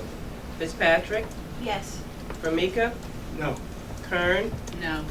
Risley? No. Gatto? No. Okay, back to public comment. I thought I saw one more hand. Yes, ma'am. Hi, Deborah Jewell. I just wondered what the grant application deadline is, if there is an established deadline?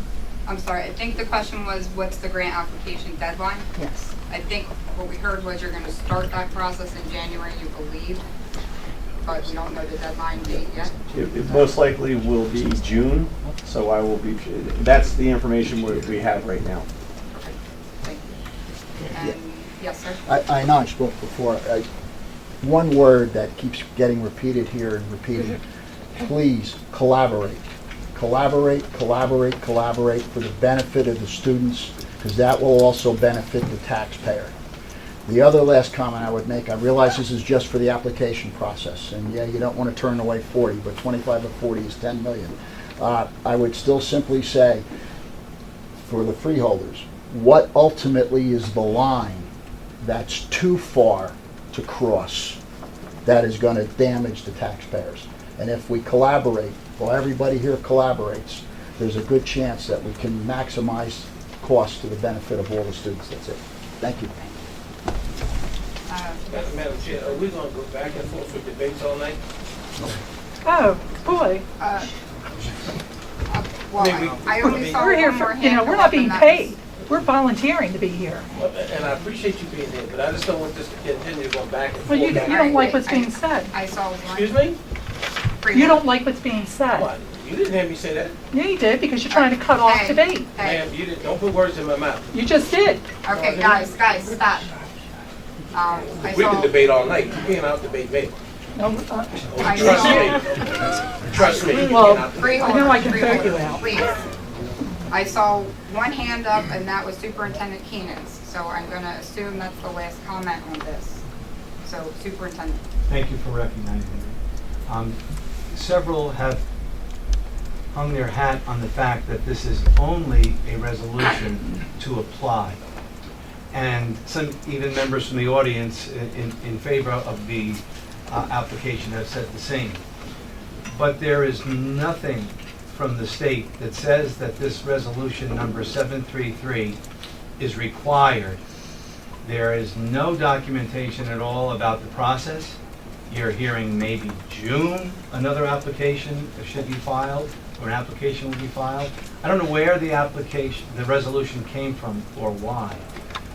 That's one of the reasons why I'm considering or consistently say you have time. And this will be a de facto vote for a positive 25% contribution. It just will be. Or you'll be telling the taxpayers and residents that you're not informed and you don't know. You'll say yes, you'll say no. You'll have 2 yeses, you'll have 2 no's. I'm not certain. I just want to close by saying, please consider that as you're about to vote on this resolution. Thank you. Okay, so I said I was going to close it out. I'm sorry. Okay, I'm going to close the public portion on this topic. Any other comments on the And Madam Chair, if I may, let me be very clear. And I want to start out, I want to commend all of you who come out for the for or against this resolution. I feel compelled to make a statement because I heard one gentleman say that some of us just ran for re-election, etc. It had nothing to do with a damn election. Take it to the bank. I'm sorry, I didn't hear you. It had nothing to do with a damn election. Take that to the bank. I didn't say anything about your election. You said that some of us just ran for election. I want to be very clear, it had nothing to do with an election. I'm talking about for the Very next clear one. about that. Second of all, this issue is not new to me. We had this issue about a year ago when our chairwoman at the time raised this issue regarding ACIT and Greater A, Harbor, and all the other schools about folks leaving the district. So this just didn't come up. What strikes me is that I hear now from the superintendents from the various schools when we convened a meeting, and I wish we had this impact and outpour when we asked for recommendations and suggestions. Again, we heard from Pleasantville and we heard from Greater A. We heard any other ones I'm not aware of. So all these concerns and questions you have raise good questions and good points. But again, I think we need to be very clear. All they are asking for is the application to apply. Doesn't mean we're going to, when anybody know Ernest Corsi, I am one who's adamantly opposed to change orders if it's not considered an emergency change order. So you can come back past your 25% if that's what it is. If it's not an emergency, you can rest, I'm not going to support it. However, I think we're doing a disservice by not allowing them to apply, whether they get it or not. And again, I said this in the beginning, there's still some unanswered questions. I don't have to agree with everything Gunther and them have said, but it's the process. And the process is that you give them the opportunity to at least to apply. Now, what is interesting to me is that we hear all the, and again, y'all raised some good, legitimate questions and concerns, and I commend you for that. But why wasn't that a part of those superintendents' recommendations? You did not solicit recommendations, sir. This is the We third actually- time you said You're not that. gonna- This all is due- the third sir, time. all due You're respect. not going to silence the Mr. public Keenan. and then make statements Mr. that are not Keenan, accurate. please. You're not. Mr. Sir. Keenan, please. You're not. You did I've not given you- solicit, sir. And you Mr. did Keenan, not rush. please. You've rushed this without Sir. giving time. Go ahead, Freeholder, please. We can say it again, we're not gonna talk together. I've given you all the respect, sir, And and I I yield. respect you. And I do. And I said to you, when we met as a committee, bring any suggestions and recommendations to us. Made that very clear. Very clear. No, you did Don't not. tell me no, yes. You, Okay. You did We- not. We're And not so- going to debate that point. Go ahead, finish with your comment. No, I'm gonna continue.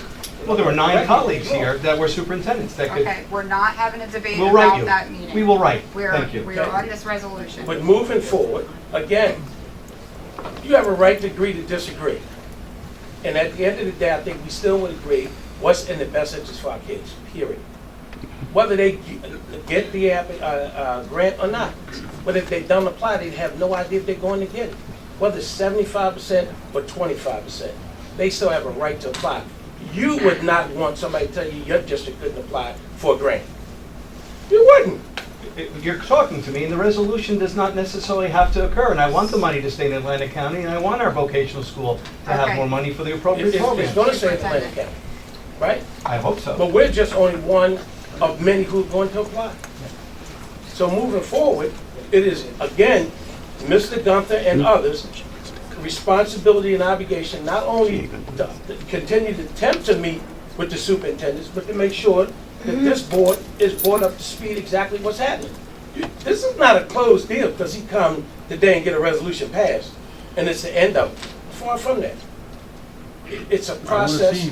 You may not like the process, but you gotta be happy with the result, whatever it may be. Somebody's gonna be happy with it. I love the process when you don't close We're public not discussion having- and then engage someone sitting in the audience without being able to speak.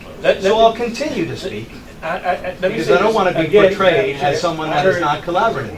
I heard someone say Yes. that there was apparently a meeting with the county executive, and he did not inform them. I wasn't informed that. I didn't know there was a meeting with the county executive. Myself. So, again, are you saying this is a rush to judgment? I don't know that. I didn't ask them was it a time limit on it. It appeared before the agenda, and the first time I got comments regarding this resolution was today. There might be a concern Any with your other- process no, then, sir. Superintendent. If you're not informed, at least a week in Mr. advance. Superintendent, please. Yes, yes, Madam Chair. Are you, anything? Oh, no, I just took some water. I'm getting ready to get started.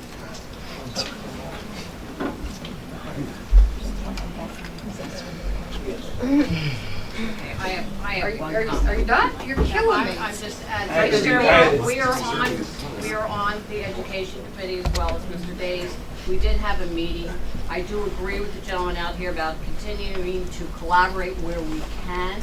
We need input. We asked for input. The letter we got back at the October 1, 29 Freeholder Meeting, a discussion took place concerning the expansion of ACIT. As related to the Atlantic County Association of School Administrators, we were tasked with creating a list of concerns regarding the expansion. As an association that represents school administrators in Atlantic County, include all comprehensive high schools in ACIT, we support all administrators and their endeavors for improving their respective school districts. Funding of school districts continues to be a concern of all administrators in Atlantic County, and we appreciate any and all funding that supports our schools and our students. Thank you for your continued support of our schools and the very important role of the school administrator. That's what we got after that meeting. We will continue to try to collaborate and see where we can with the school district as best we can. But that is what we got after that meeting outside of the letter from Dr. King.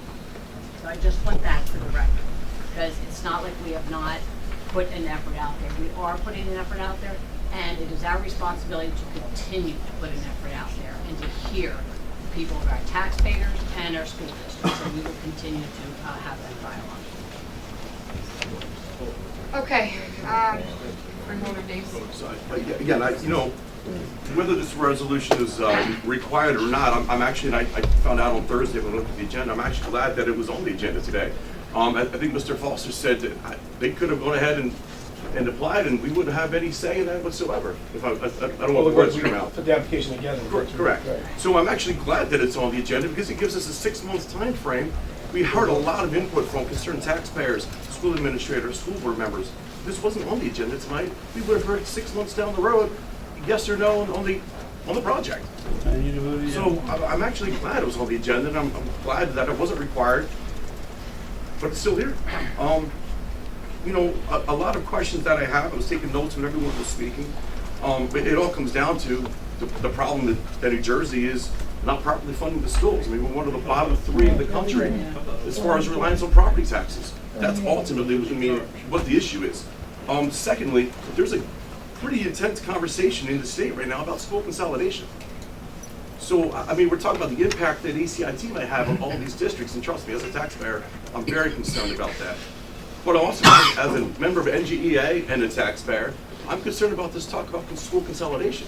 I mean, what impact will that have on the districts? I mean, I think we need to, as we collaborate, keep that in mind as well. Because, I mean, I think there was a conversation that lawsuits have been filed, and, we talked about getting ahead of it before we're, but it also has to do with eliminating zip codes to determine where students attend school. That's all part of the conversation that's being had on some level, somewhere in Trenton right now. So I think that's also part of the conversation that's being had moving forward as we continue to collaborate on this. So, I just want to put that out there that I'm glad that it's on the agenda tonight because it did allow for, I think, a greater dialogue and a greater input from members of the public. Thank you. Okay, I think I just want to clear a couple of things up. Number one, things come to us in various directions to go into our agenda. I got a resolution request, we put it on the agenda. The agenda is published on our website. Every topic the same exact way is advertised the same exact way.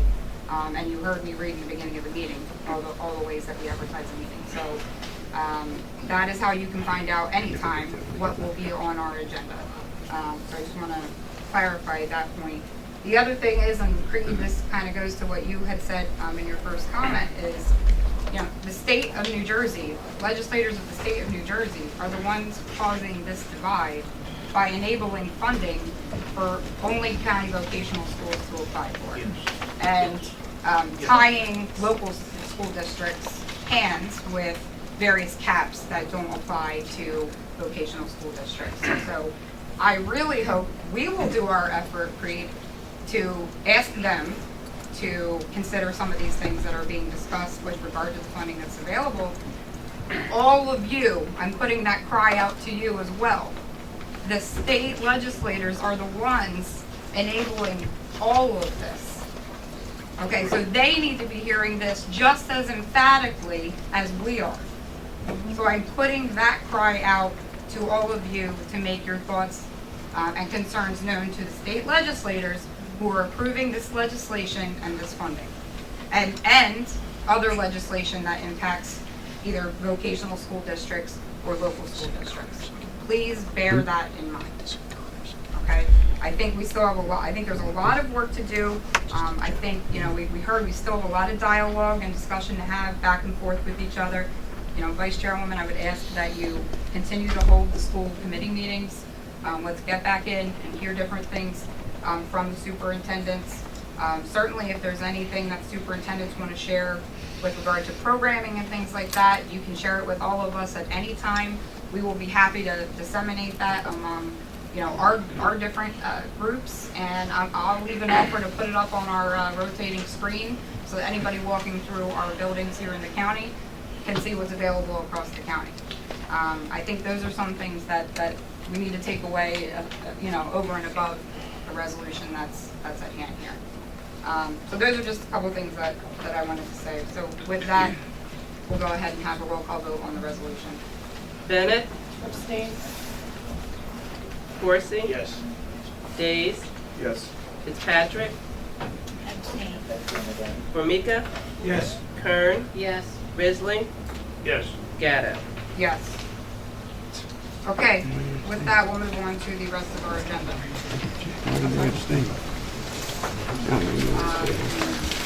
5-minute break, you need? Okay. Take a 5-minute break. Great.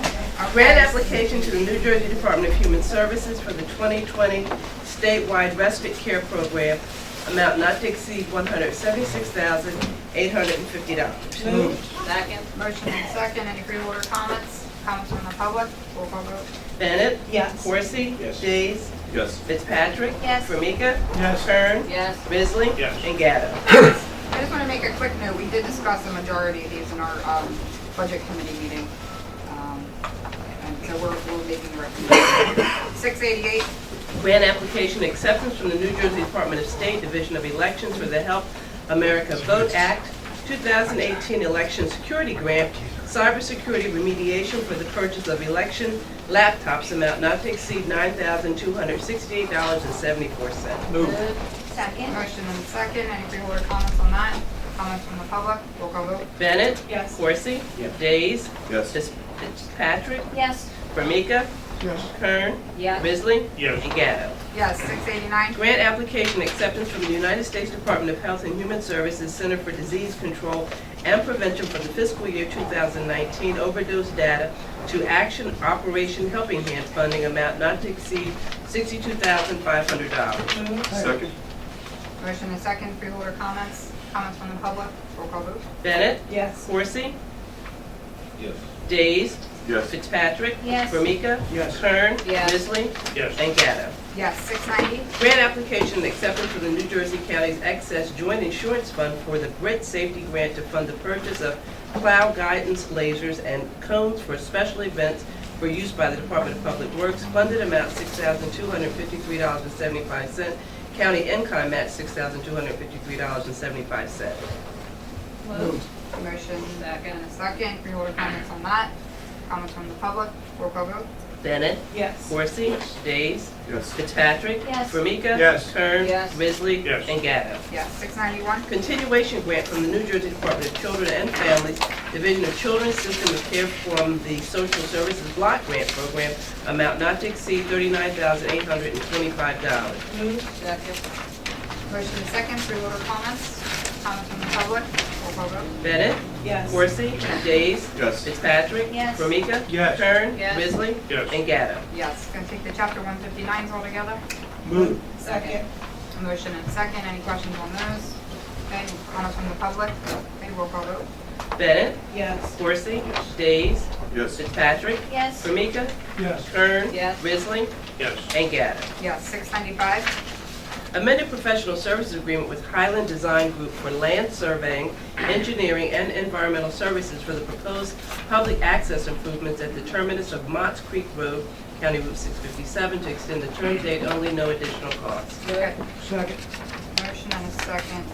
Let me just ask Mr. Speedle. We have several no-cost resolution Yeah, I think you extending can, term date. if you want to connect it. We can take all extension of term date They're all only extension. together? Only the ones that are extension. There was Correct. one in there that was not, I believe. Okay, so let me Last take one. 695 to 701. Yeah. Move. Second. Okay, motion and second. Any freeholder comments on any of those items there? Okay, seeing none. Any comments from the public on any of those items? Okay, seeing none. Roll call vote. Bennett? Yes. Coursey? Yes. Days? Yes. Fitzpatrick? Yes. Ramika? Yes. Kern? Yes. Risley? Yes. And Gatto. Yes, 702. Professional services agreement with various vendors to provide perishable food items for Atlantic County amount not to exceed $935,000. So moved. Second. Motion and second. Freeholder comments on that. Comments from the public. Okay, roll call vote. Bennett? Yes. Coursey? Yes. Days? Yes. Fitzpatrick? Yes. Ramika? Yes. Kern? Yes. Risley? Yes. And Gatto. Yes, 703. Renewal competitive contract with Barron Jewish Older Adult Services for nursing services to include physical health and education, amount not to exceed $36,000. Second. Motion and second. Freeholder comments on that. Comments from the public. Roll call vote. Bennett? Yes. Coursey? Yes. Days? Yes. Fitzpatrick? Yes. Ramika? Yes. Kern? Yes. Risley? Yes. And Gatto. Yes, 704. Renewal competitive contract with Barron Jewish Older Adult Services for the provision of senior center site manager services and furnishing of kosher meals for the Herman Pogachevsky Senior Center site in Atlantic City, So moved. amount not to exceed $135,000. So moved again. Second. And a second, and you're okay with that wording now, freeholder? Yes. Okay, thank you. Any freeholder comments on that one? Okay, comments from the public? Okay, roll call vote. Bennett? Yes. Bertino? Not here. She's gonna have to- I do know, I do it every time. Coursey? Yes. Days? Yes. Fitzpatrick? Yes. Ramika? Yes. Kern? Yes. Risley? Yes. Gatto. Yes, 705. Renewal competitive contract with Caring Inc. for nutrition site management at the Jeffries Tower Senior Center, amount not to exceed $62,500. Move. Motion and a second. Freeholder comments on that. Comments from the public. Roll call vote. Bennett? Yes. Coursey? Yes. Days? Yes. Fitzpatrick? Yes. Ramika? Yes. Kern? Yes. Risley? Yes. And Gatto. Yes, 706. Renewal competitive contract with Milton and Betty Katz Jewish Community Center to provide nutrition site management at various locations throughout Atlantic County, amount not to exceed $312,021. Move. Second. Motion and second. Freeholder comments on that. Comments from the public. Roll call vote. Bennett? Yes. Coursey? Yes. Days? Yes. Fitzpatrick? Yes. Ramika? Yes. Kern? Yes. Risley? Yes. And Gatto. Yes, 707. Renewal competitive contract sub-grant agreement for Older American Act area plan services, amount not to exceed $516,050. Move. Second. Motion and second. Freeholder comments on that. Comments from the public. Roll call vote. Bennett? Yes. Coursey? Yes. Days? Yes. Fitzpatrick? Yes. Ramika? Yes. Kern? Yes. Risley? Yes. And Gatto. Yes, 708. Renewal competitive contract sub-grant agreements for Older Americans Act area plan services, amount not to exceed $334,566. Move. Second. Motion and second. Freeholder comments on that. Comments from the public. Roll call vote. Bennett? Yes. Coursey? Yes. Days? Yes. Fitzpatrick? Yes. Ramika? Yes. Kern? Yes. Risley? Yes. And Gatto. Yes, 709. Cooperative bid contract with UGI Energy Services and Direct Energy Business Marketing Limited Liability Corporation to provide natural gas to members of the South Jersey Power Cooperative for a 3-year period in the amount of $1,050,000. Move. Second. Motion and second. For everybody's information, UGI Energy, I think is the old South Jersey, or is the new South Jersey Energy. Okay, any comments or questions on that one? Comments from the public? Okay, roll call vote. Bennett? Yes. Coursey? Yes. Days? Yes. Fitzpatrick? Yes. Ramika? Yes. Kern? Yes. Risley? Yes. And Gatto. Yes, 710. Bid contract with Massive Building Company to provide renovations to Lake Lenape Park East Catering Hall deck, amount not to exceed $237,836.75. Move. Second. Motion and second. Freeholder comments on that. Comments from the public? Roll call vote. Bennett? Yes. Coursey? Reluctantly, yes. Days? Yes. Fitzpatrick? Yes. Ramika? Yes. Kern? Yes. Risley? Yes. And Gatto. Okay, the earnest courtesy section, 711. Change order number 1 and final contract with Hvac Paving Company Incorporated for the resurfacing of Cologne Avenue, Section 4 in the Township of Galloway. Net decrease $36,057.19. Move. Second. Motion and a second. Freeholder comments on that. Comments from the public. Roll call vote. Bennett? Yes. Coursey? Yes. Days? Yes. Fitzpatrick? Yes. Formica? Yes. Kern? Yes. Risley? Yes. And Gatto. Yes. Madam Clerk, it was just brought to my attention on 710. I didn't actually say yes out loud. You know, I didn't know if you said it low, Okay, and I didn't I'm hear saying you, but yes out I loud marked on you yes. 710. I Okay. caught it. All right, 712. Change order number 1, contract with Hvac Paving Company Incorporated for the resurfacing of Delilah Road, Section 1B and part of 1C in the Township of Egg Harbor to extend the term date, only no additional cost. Second. Motion and a second. Freeholder comments on that one.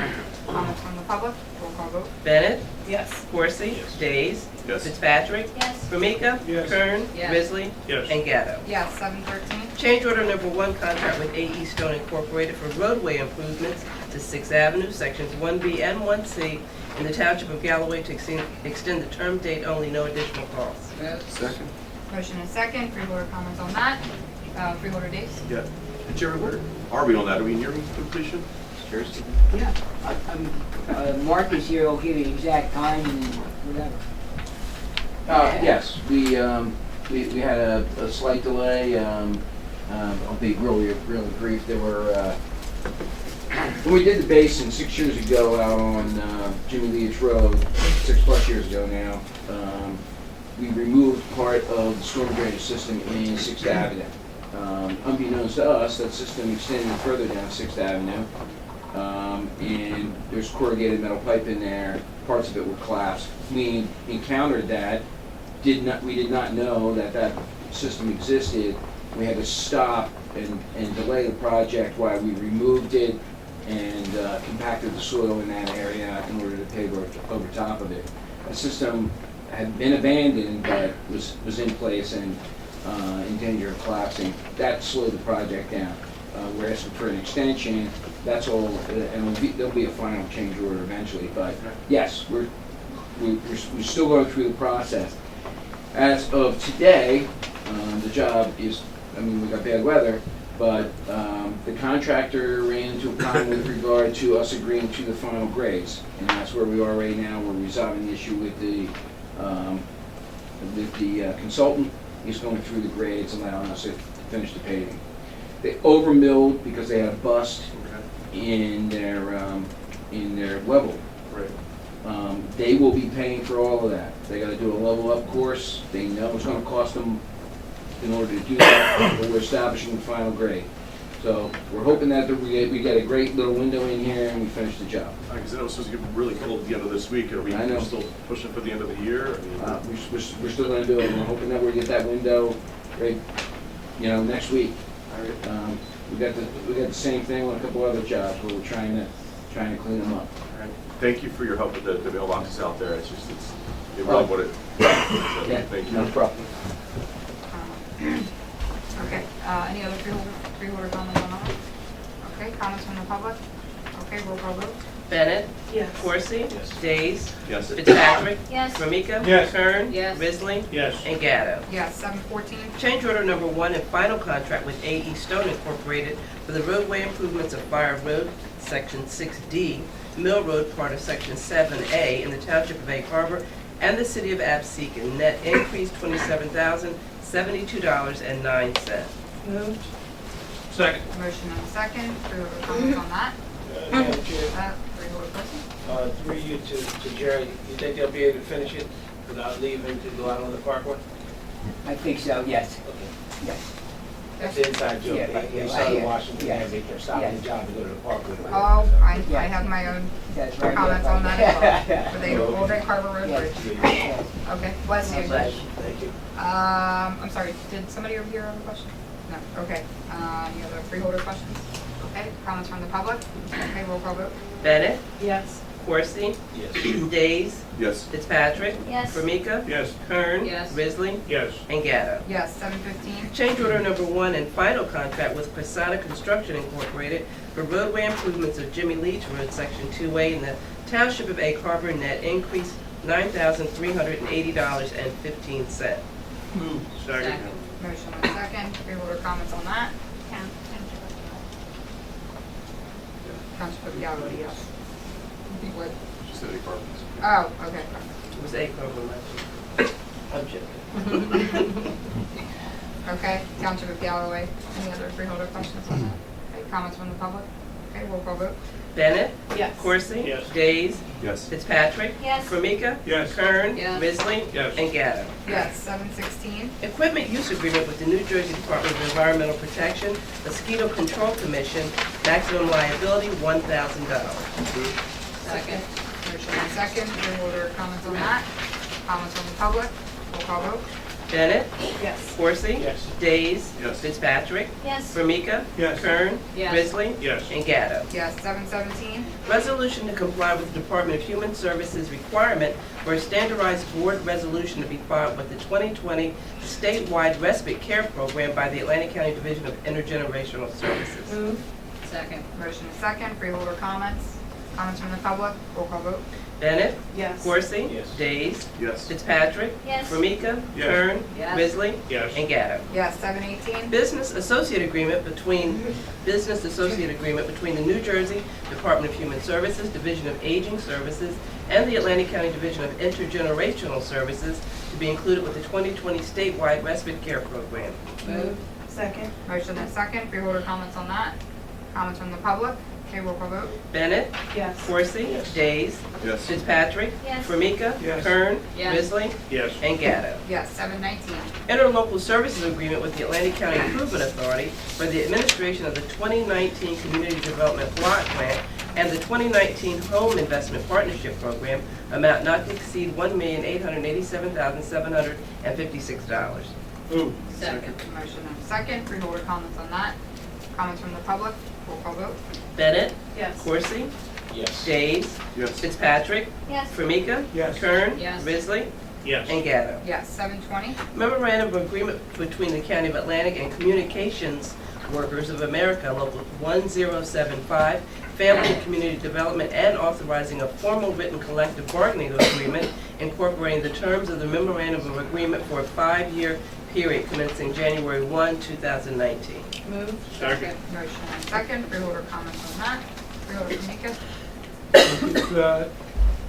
On my copy, we have Community Workers of America. It should be corrected in the record for communication workers. I said it correctly. Yes, you did. Thank you. Any other, yes, freeholder I would Risley? just like to commend the local administration that was able to conclude this. Okay, thank you. Madam Chair? Freeholder Corsi? Not on this resolution, but through you to Jerry, I did receive calls from the union 2302. Where are we at with that? That's completed. Yeah, Yeah, but- Yes. No. Please, we voted on it. The Yes. question is, when will they be getting their money? When will they get paid? Yes. They're working on Y'all told me 3 or 4 weeks. How long it's gonna be? Well, we've had a number of union contracts, so we've been working on making sure, and this is the one that goes back several years. Yes.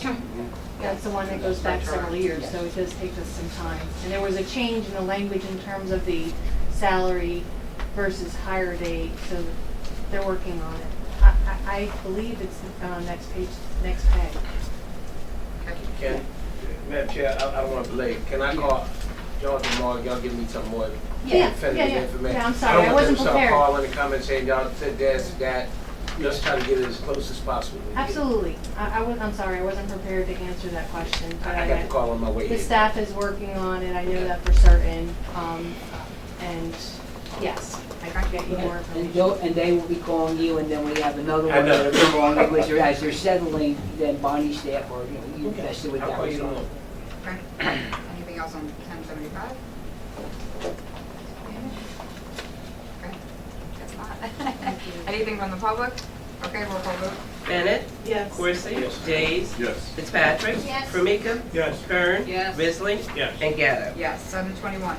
Agreement with Community Mediation Services Incorporated for services under the Older Americans Act, fiscal year 2020, amount not to exceed $68,811. Move. Second. Motion is second. Freeholder comments on that? Okay, comments from the public? Roll call vote. Bennett? Yes. Coursey? Days? Yes. Fitzpatrick? Yes. Formica? Yes. Kern? Yes. Risley? Yes. And Gatto. Yes, 722. Memorandum of Understanding with the City of Brigantine to provide nutrition site management at the Brigantine Nutrition Site, amount not to exceed $26,928. Move. Second. Motion and second. Freeholder comments on that? Freeholder Davis? Jerry, I know it says that Brigantine has the requisite manpower to provide the management services at the site. Just want to make sure that the city's in charge of hiring the person overseeing the site, correct? That's correct. Okay. All right, thank you. Yes. Okay. Any other freeholder comments on that? Okay, comments from the public?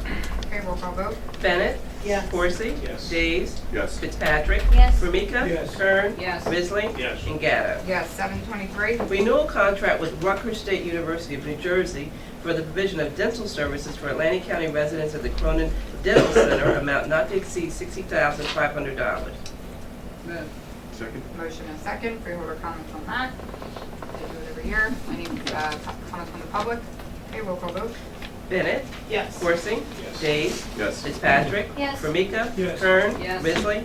Yes. And Gatto. Yes, 724. Trading provider agreement with Ideal Institute of Technology for growing apprenticeships in non-traditional sectors, GAINS program, amount not to exceed $104,709.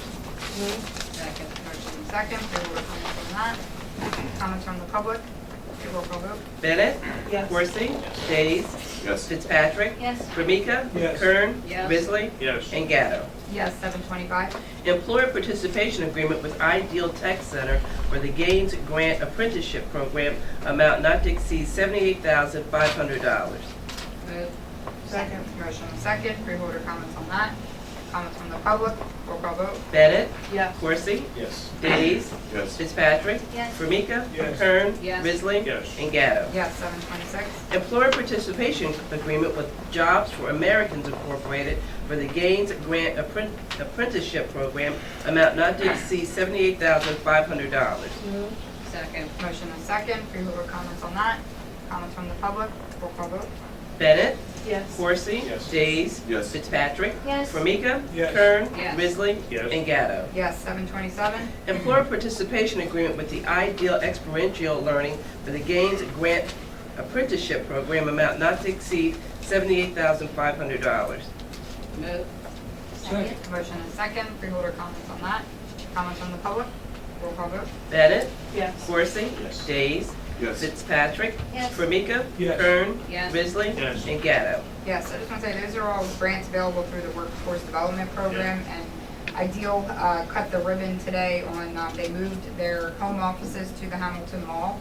They already have several places in the mall, the virtual reality lab, as we all know, they have a music lab, and several other, they just opened a technology place, I think, as well, and as we know, they help some of our underserved youth get their GED and get through other schooling, and then their goal is actually to employ them after they get through their educational program and help them get into the workforce. So they do a great job. If you haven't gotten over there yet, please stop over, check out the new locations, meet Ren and Rod. They both operate that program. They're doing a great job. 728. Open and fair quote to purchase a 2020 or newer Ford Explorer from Gentilini. I know this, don't say it, don't say it. Gentilini, yeah, Ford, amount not to exceed $39,998. Move. Second. Motion and second. Freeholder comments on that? Yeah, Madam Chair. Yes, Freeholder Corsi. That seems to be a whole lot of money. Are these all state contract? No, the state contract has been closed. We haven't been able to get anything, so. So why are we rushing? Why don't we wait till state contract comes out? Because we just looked at it again, and they're not opening for these kind of vehicles. So we will have to wait until next year. We have money now that there were several cars that we purchased, were required to purchase under the replacement plan for 2019. One of them was, vehicle that I'm driving, an electric vehicle. That's going to go back into the fleet. One of them was this. This is going to be utilized for investigations. Well, I won't go into all the investigation, but it will be used for investigations. And we have been negotiating. I think I went through this yesterday with the budget subcommittee. We've been going through the process with Enterprise to look at trying to make the fleets for the prosecutor and sheriff whole within 5 years.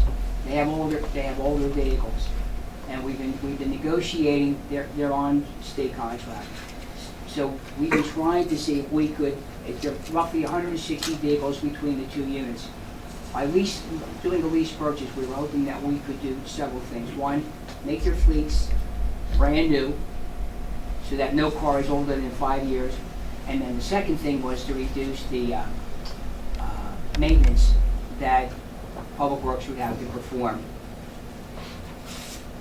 While we've been negotiating, we haven't been dealing with the replacement plan because the state contracts have been closed. So we've been trying to get vehicles that we think are very important for some of the programs that we have. So one of them was this particular vehicle, which we're hoping, we'll be using for investigations.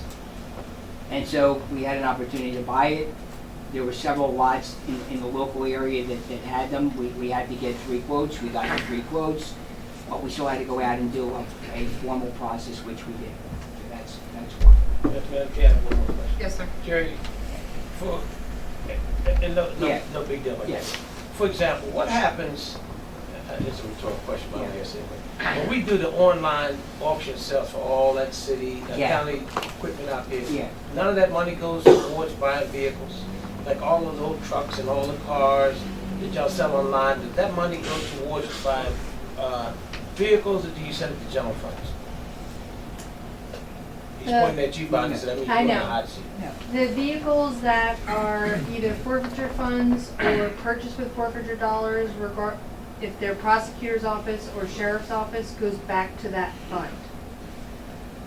And all the other dollars that are made from the auctions go into revenue.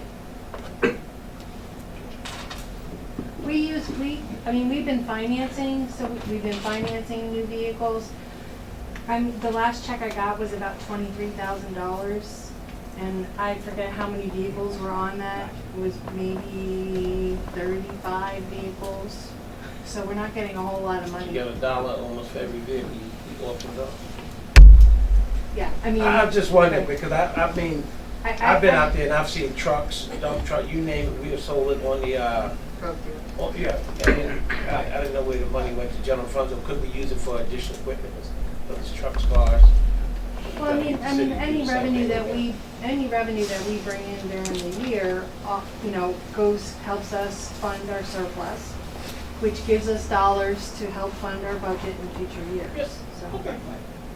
Just so you know, every single department head says, it comes from my department, the money should come back to our department. We made a policy decision that all the money will go into the treasury. And we explained to them the way we're set up. The money from the treasury goes to support all the departments. So no one gets the money directly back. That's the bottom line. I get it. I'm having that same problem right now with the city. When it comes to every department, they show on vehicles, and if you sell it, why can't it come back? I get it. We can't do it that way. We actually had a vehicle, I'll just share a little bit. We had a vehicle for family and community development, and I had to cut them a check for $135, something like that, because that's how much they got for their vehicle that was purchased with state grant dollars. All right, any other field or comments on that? Okay, any comments from the public? Okay, we'll go vote. Bennett? Yes. Corsi? Yes. Days? Yes. Fitzpatrick? Yes. Formica? Yes. Kern? Yes. Risley? Yes. And Gatto. Yes, 729. Reappointment of Dwayne K. Damari to the Atlantic County Agricultural Development Board for a term to expire on December 1, 2023. Second. Motion and second. Is Dwayne here? No? Okay, any field or comments on Dwayne? Okay, seeing none, any comments from the public? Okay, roll call vote. Bennett? Yes. Corsi? Yes. Days? Yes. Fitzpatrick? Yes. Formica? Yes. Kern? Yes. Risley? Yes. And Gatto. Yes, 730. Authorizing consent for a roadway solicitation event by Egg Harbor Township and Baseball Association Incorporated at the intersection of Ocean Heights Avenue, County Route 559, and Zion Road, County Route 615, in the Township of Egg Harbor on Saturday, December 21, 2019, from 9 a.m. to 3 p.m. Motion and second. Freeholder comments on that? Comments from the public? Roll call vote. Bennett? Yes. Corsi? Days? I'm sorry, period. Fitzpatrick? Yes. Formica? Yes. Kern? Yes. Risley? Yes. And Gatto. Yes. 7:31. Resolution urging the passage of Assembly Bill 3447 and Senate Bill 7289 to implement the Veterans in the Schools program. Second. Motion and second. Go to comments on that, Vice Chairwoman?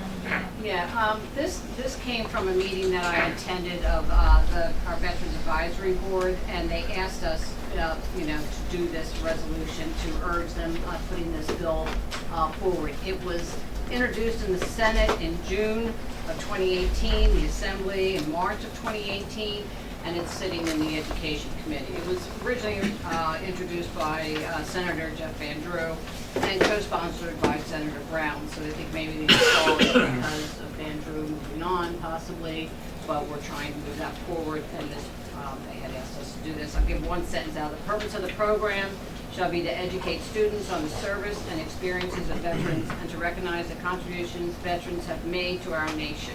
So there's a couple things that I think definitely, it's very important.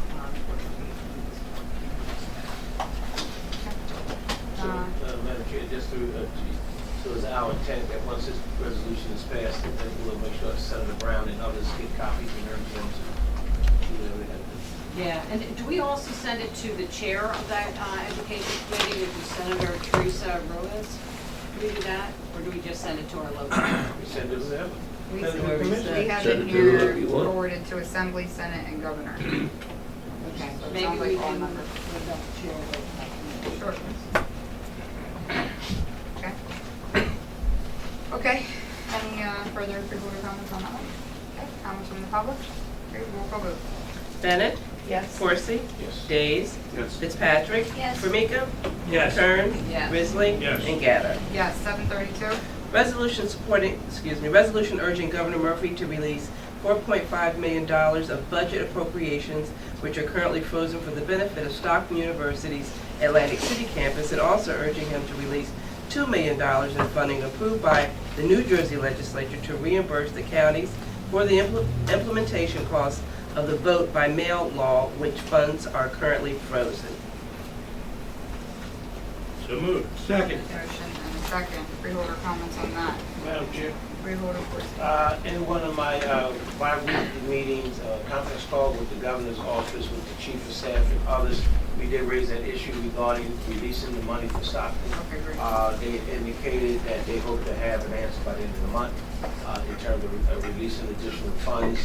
As you know, some monies have been released, but we know that Stockton has been in the forefront for a while. So again, the governor's chief of staff, and some other people, they indicated that they should have an answer by the end of the month. Okay, great.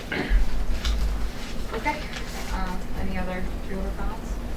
Yes, freeholder, please. I would just urge my colleague in his meetings with the governor's staff to just let them know that they are down here trying to create economic development in Atlantic City. And as you just said, Stockton is on the forefront of that.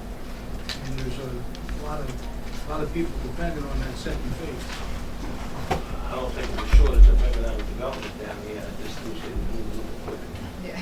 Anybody know government doesn't move fast. County government, state government, federal government, that move fast. Sure. Well, point well taken, sir. Okay. Any other freeholder comments? Okay, It's like a comments? bridge maker, you don't move fast. Comments from the public? Okay, roll call vote. Bennett? Yes. Coursey? Days? Yes. Fitzpatrick? Yes. Formica? Yes. Kern? Yes. Risley? Yes. And Gatto. Yes. Okay, that concludes our printed agenda. We'll go to reports of special committees of the board. Any reports of special committees? Okay, seeing none, we'll go to unfinished business. Any unfinished business? Seeing none. Any new business? Any new business? Seeing none. Written communications, petitions, any? Okay, I just have one item. I think we all got this from the New Jersey Turnpike Authority. Just alerting the public that there will be a public hearing, bless you, on Tuesday, December 17th, beginning with an information session at 4 p.m., followed by a presentation at 6 p.m. at the Egg Harbor Township Community Center. And this is being held to satisfy the requirements of Executive Order 172, which requires the authority to conduct a public hearing to inform municipal and county officials and the public about certain highway projects prior to start of project construction. being held and satisfied in New Jersey No Net Loss Reforestation Act, which also requires a public hearing concerning the clearing of and compensation for forested areas. And I believe this has to do with the shoulder widening of the Garden State Parkway in Egg Harbor Township and Summers Point. So I just want to make the public aware of that public hearing. Okay, we will go ahead and open it up for public comment. Anybody from the public wish to speak? Mr. Freeman. I wanted to again thank you for moving Resolution 733 up to the front of the meeting following the presentation, and for allowing a very generous time period and listening to every person that wanted to express their opinion. In the last 4 months, I've known the collective board to be open-minded and to listen to all residents regarding concerns and respectfully having differences, and I admire that. I've also come to admire the board's fiscal responsibility and been very impressed with matters of financial concerns and the level of inquiry. Following the committee meeting that your education committee did have, I did write to the committee and express some opinions, thanking for the time and also asking for more time. So I was encouraged by everyone's comments tonight in your willingness to learn more as this process unfolds and we learn together. So I hope that you will have more committee meetings. At one public meeting, you did acknowledge receipt of my letter and say that you will hold another meeting, and you have many meetings, as we all do. So I would encourage you to hold another, and I would like to be invited, make myself available to all of you if you have any particular questions or concerns. I'm always available to you. So thank you again. Thank you, sir.